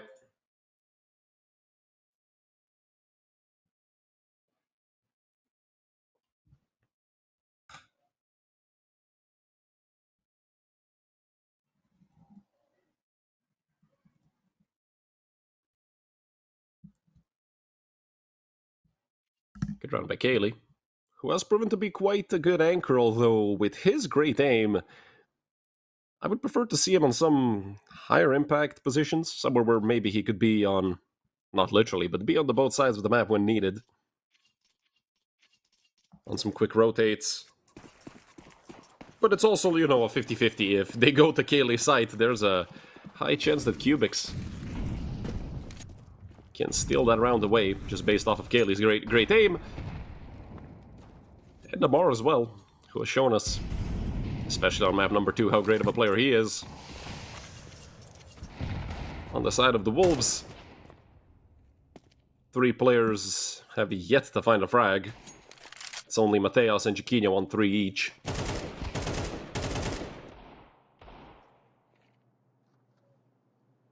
Trippy. Oh, that is horrendous timing. Luckily, it was just a pistol. And Trippy didn't go down. Blether is there. A good trade by Tapeware. And he is the one with the bomb on his back, so he should watch out over there on stairs. In the meantime, Trippy picks up 2, but Mateos and Juquinho, 2 of their own. Gamezilla, will he be hot on Mateos' heels? The answer is yes. Well, the bomb is being planted very safe. Gamezilla could have gone down. That just leaves Mateos, and they know exactly where he is. I don't think really he has any chance. That nade could have ended the round. And oof, what a peek. Letter goes down. That just leaves Gamezilla alone against Mateos, but Mateos still just on 33 HP. Flashing on the left, peeking on the right, and Gamezilla takes him down. A valiant effort by the Wolves, considering they had, well, nothing more than pistols, essentially. And they still managed to make it somewhat close. Op saved, but a lot of economic damage. 4 players lost on the side of Cubix.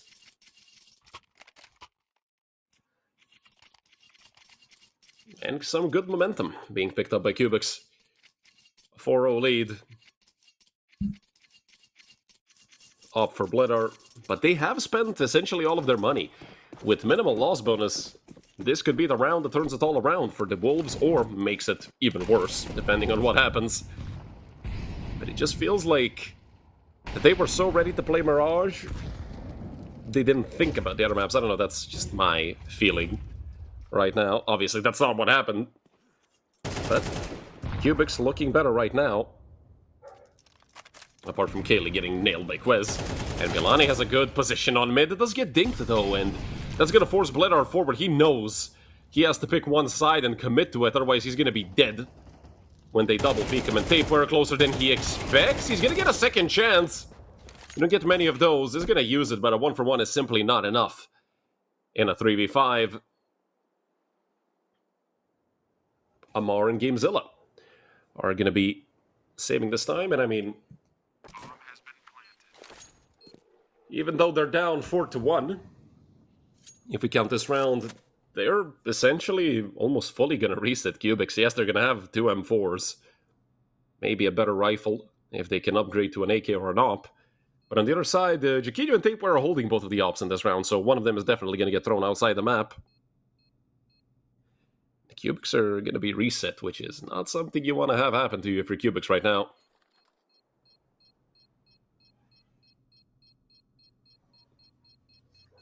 Although at least they give themselves some space with that great 4-0 start. The AWP that Tapeware had is going to be lost. He got himself an AK, and Cubix were not able to even get close to that sniper and maybe carry it over for Bledar, who struggled on Mirage. had a decent second map.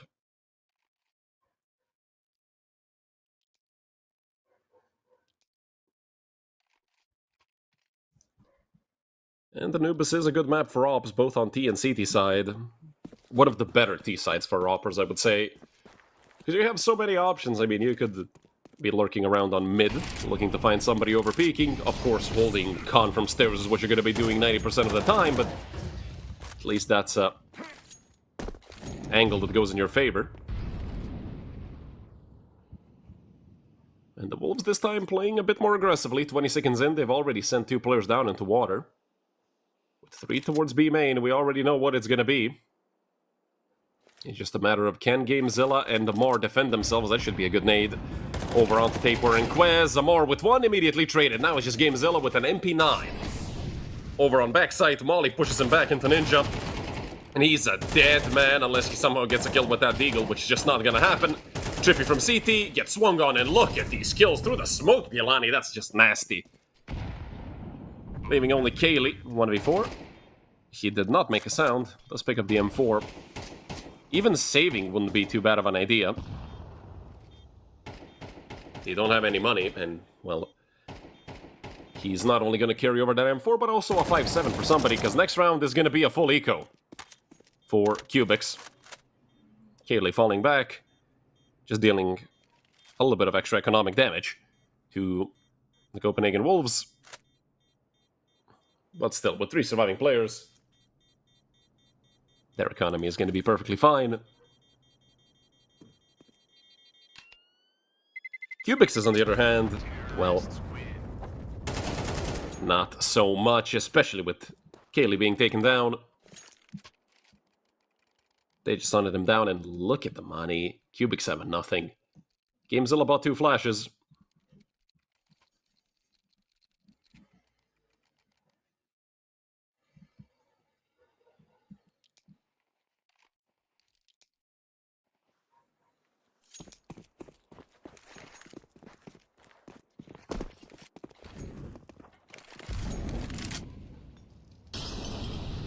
Although with Deagles in hand, Cubix have been able to cause some trouble for the Wolves, so they just need to keep doing that, and maybe we even see this round go the way of Cubix, although Quez, oh, he's a dead man, fully blinded. How is he even alive for that long? Tape where? An easy spray down for him. Did shake a little bit, but got the kills, that's the only thing that matters. Gonna smoke himself off, and it should be Gamezilla to push him forward. Oof, what a shot from Amar. Tapeware, easy kill for him. We might even see Tapeware get an ace here in this anti-eco round. Amar is still on mid. They know exactly where he is, or at least roughly, because he did get a kill and then went quiet. Oh, never mind, it's Bielani who saw him as well. I thought Bielani would just went through and would maybe get killed, but no. Bielani saw him. That's round number 3 for the Wolves. 4 kills for Tapeware. Gotta boost those statistics whenever you can.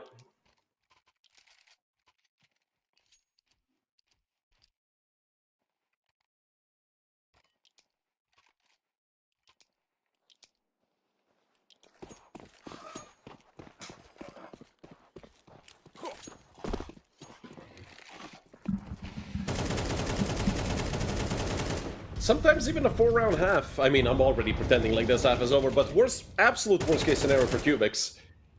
If they only end the half with 4 rounds, it's still Anubis. I mean, it's the most T-sided map in the game. It's the one you expect to have a better T-side on. Quez, what a shot. Luckily, Kaylee didn't walk in too early and get traded. Kaylee actually going to pick up another Tapeware. Really should have had the kill onto Kaylee. Now it's Mateos to maybe open up the B-bomb site. Never mind. Bladder scoped in on the angle.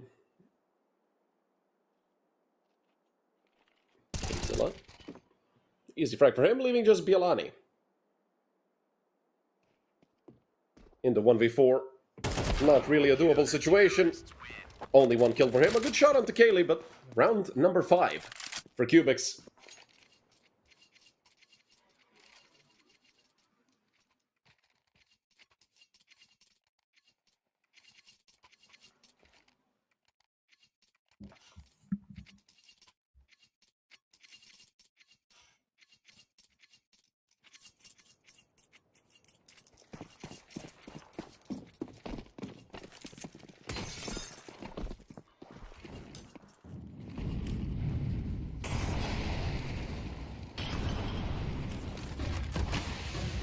Trippy gonna be smoking himself off. Bialani took so much damage, down to 23 HP, and he's gonna get rewarded with a kill. Wow, I can't believe it.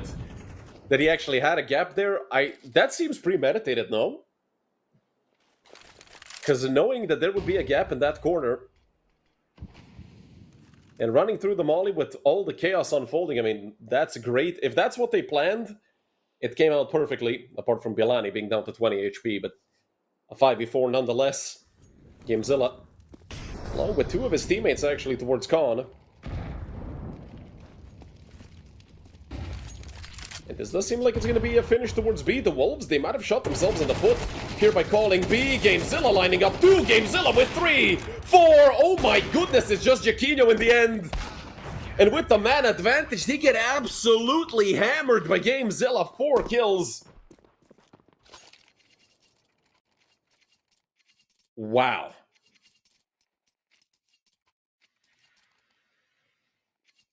He got that last kill with like 3 or 4 bullets in his AK. Unbelievable. I'm surprised the Wolves haven't called a timeout for that.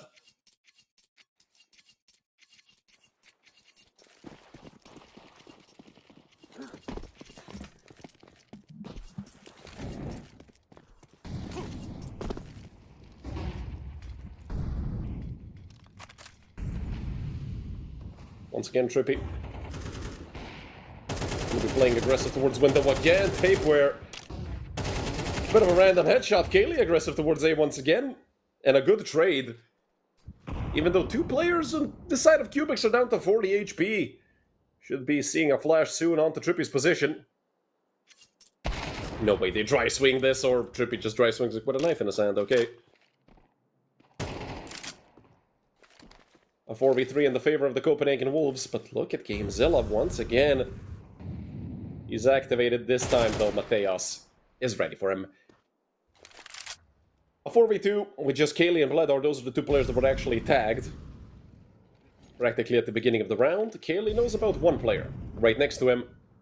But Bledar has to care about 2 different angles at once. And look at Kaylee once again. Catches the timing for the push. Unfortunately, doesn't connect, and it's Tapeware to punish.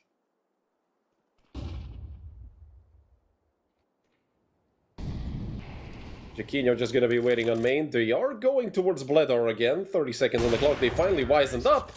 It is going to be Jaquinho to finish off Bledar. 6-4 is the lead for Cubix. The Wolves. The good thing for the Wolves is actually look at the money on the side of Cubix. I think going full eco here would be the best idea, no? Because they're going to have a decent full buy in the next. I mean, 3 players are on 3350. No, they want to force up, okay. Interesting.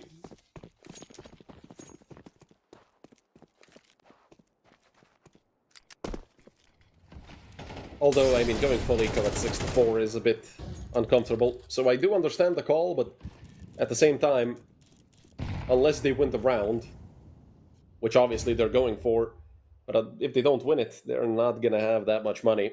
They're not going to have any money. They're going to have 1,900 and a little bit extra on Bledar because he saved some extra cash and Amar as well. And oh, okay. Kaylee, once again, his aggression has been perfectly timed. Great job being done by Kaylee. Molly into heaven.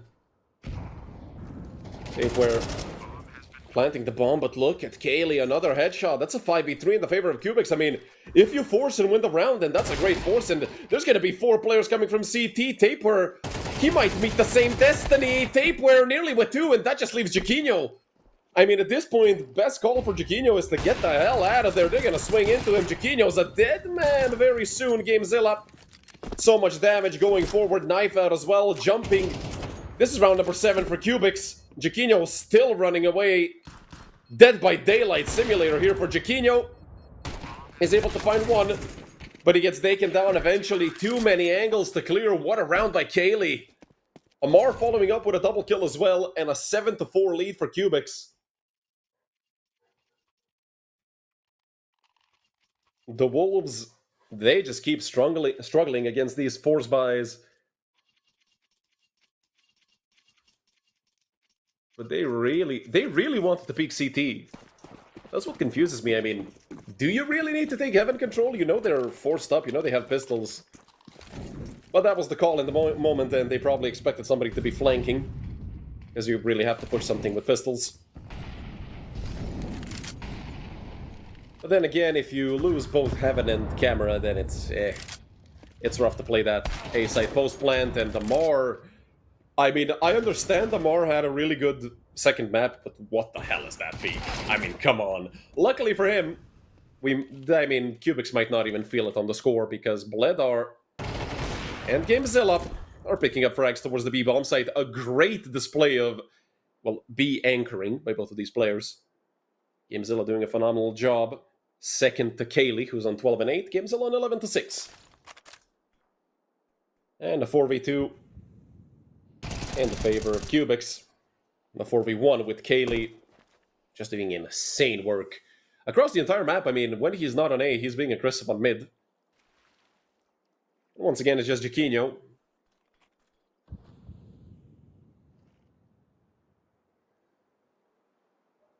He is going forward. Smoked off, and Kaylee just going to come up close. I mean, Jaquinho with an op. Needs the ace as well.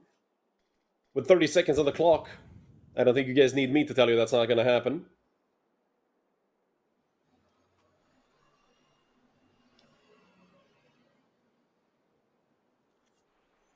"18 seconds, Jaquinho, come on, you could be walking forward this whole time."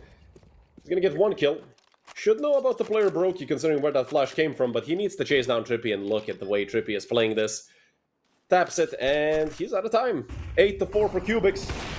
The 1% chance for Jaquinho existed, unfortunately. Time always wins. An 8 to 4 lead at the half for Cubix.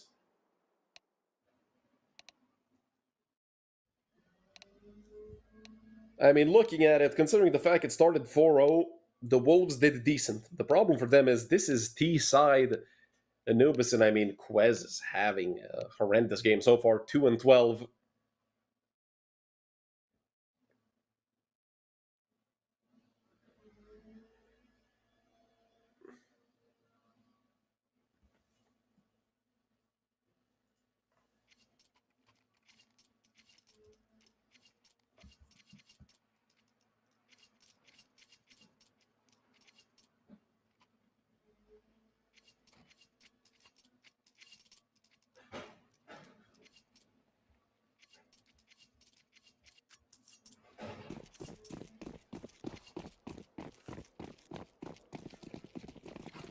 Oh yeah, I forgot to toss the coin.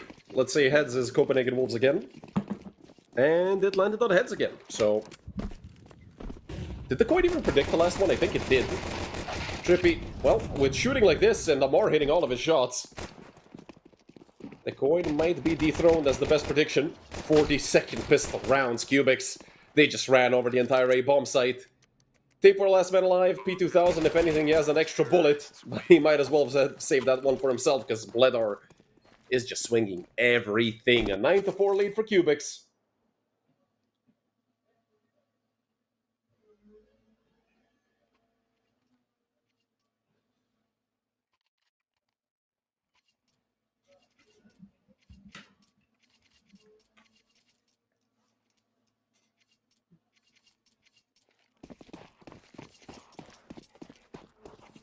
The Wolves are in such a bad position. A single flash is all they have.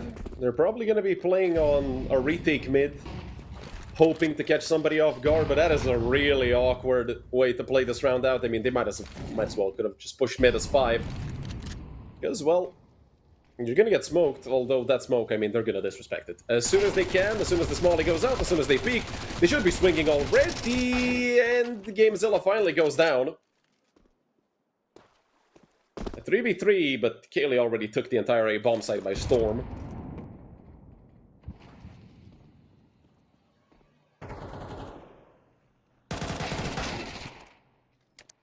Great shot by Bielani. A 3v2 post-plant right now in the favor of actually Copenhagen, although the Copenhagen Wolves are missing. Was able to only pick up one. I thought it would be planted. Bledar did just fake tap it. Now they're gonna swing him from Brokey. Bledar finding one. Where's the trade? Hello, Bledar knows where the second player is and hits the headshot. What a 1v2 by Bledar. And the Wolves making 1 by 1. Just giving him those aim duels that he also wants. A very tough round to lose if you're the Wolves. And the first tactical pause by Cubix.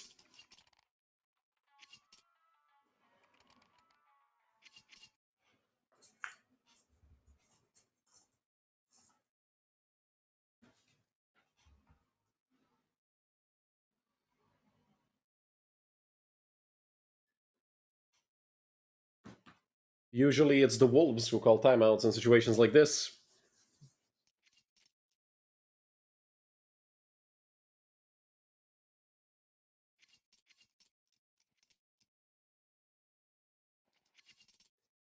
If anything, I mean, even with losing the round, the Wolves still have a bye, 4 M4s and an op. They are missing a kit completely. And Jiquinho is glass cannon, some utility is missing. It could be a lot worse, and look at GameZilla and Trippy. They are reading this perfectly. I mean, they might even be expecting like a half-buy or an eco, depending on how they track to the economy. If somebody maybe forgot to write it down. If they, of course, use pen and paper. Milani and Bled are going 1 for 1. And Mateos, a rough spray, good only for 1. It is a 3v3, okay, pardon me, a 2v2. These gentlemen aren't even letting me get my word out. But a smoke towards Khan gonna give Kaylee so much space to play around. Unfortunately, they will probably need to commit to one spot of the map, because Amar can't quite help out Kaylee on the site if he is in main. With the smoke on Temple, and Amar not seeing anyone with 20 seconds left on the bomb, no kit, 7, 6, 5, I mean, they're saving, so no point in doing that countdown.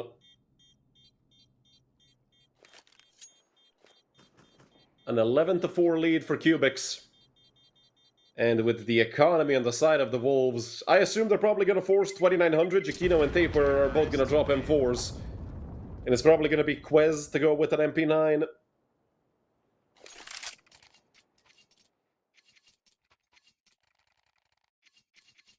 Quez had a decent first map. And then after that, I mean, the Wolves have been melting away. A 13-10 loss on those two is not horrible. It's not bad at all. I mean, it is a loss at the end of the day. Every loss is horrible. But it was a relatively close map. Just simply, Amar was playing a phenomenal game, and Cubix generally seemed much more confident on Dust 2 than on Mirage.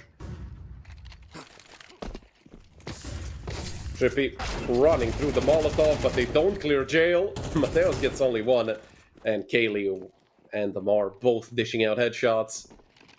Elani has a 5-7. This pistol is completely broken, but when there's a Molotov at your feet, you can't really do much even with it. Although that... Oh, but that Jiquinho saved. Will do some damage. And the Wolves, surprisingly, at 11-4, decided not to force. Bledar tagging up Quest heavily, and it's just these kills going the way of Cubix. It was a relatively close retake, only Amar and GameZilla survived on the side of Cubix, but I feel like Jiquinho should have just sat back and tried to cover them. That was a very difficult retake. Even if they had gotten 1 more kill, the surviving player could have just played time. He knows that the Wolves don't have a kit. And the last hurrah for the Copenhagen Wolves. Let's see if they can magically string 8 in a row here in the upper bracket, or if it's going to be Cubix to reverse sweep the team from Copenhagen. The Wolves seemed unstoppable on map number 1, 13-7, a very convincing victory. After that, it's been the Cubix show. It's been the Kaylee and Amar show, first of all, but on this map, everybody are having their moments, even Trippy, who's their bottom fragger. Although he's an entry fragger, so, I mean, on T side, he either, you know, goes 1 for 1 or goes 0 for 1 and gets traded.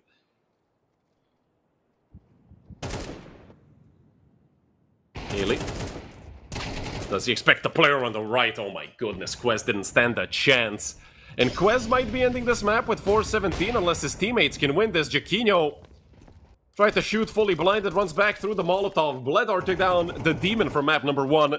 Mateos fizzling out ever since Mirage got ended. Yelani nearly just lost his life. Jaquinho not connecting. Tapeware, good job on the headshot, and okay, a bit of a reckless push by Gamezilla. Although Cubix still have all the pressure here on the Wolves. 3 more kills separate them from ending this entire series. And Jaquinho going down might just be the thing that confirms it, although look at how far away all the other players are. Tapeware, if he hurries up, he could maybe be the hero they needed, but he doesn't have a kit and it's Bledar to take him down. It's just Bielani, and I think they know themselves. This is GG, ladies and gentlemen. A 1v3 with 20 seconds on the clock, 10 seconds for 3 kills. Okay, that's the first one. 7, 6, and yeah, this map is over. Trippy should have this kill all day long. 13-4, Cubix dismantle the Copenhagen Wolves here on map number 3 and complete the entire reverse sweep. I mean, that was a great third map by the entire Cubix team. They're going to be facing Wildcard Academy on Friday at 12:30. The first match that day is going to be Tricked versus Astralis. And if you're going to be looking over at the lower bracket on Thursday, it's going to be Young Ninjas versus Viperio at 10 a.m. and then at 12:30, Kono versus the Copenhagen Wolves. That's it for today. Thank you guys for watching. My name is Redul, and from the entire United21 team, I wish you a pleasant rest of your day.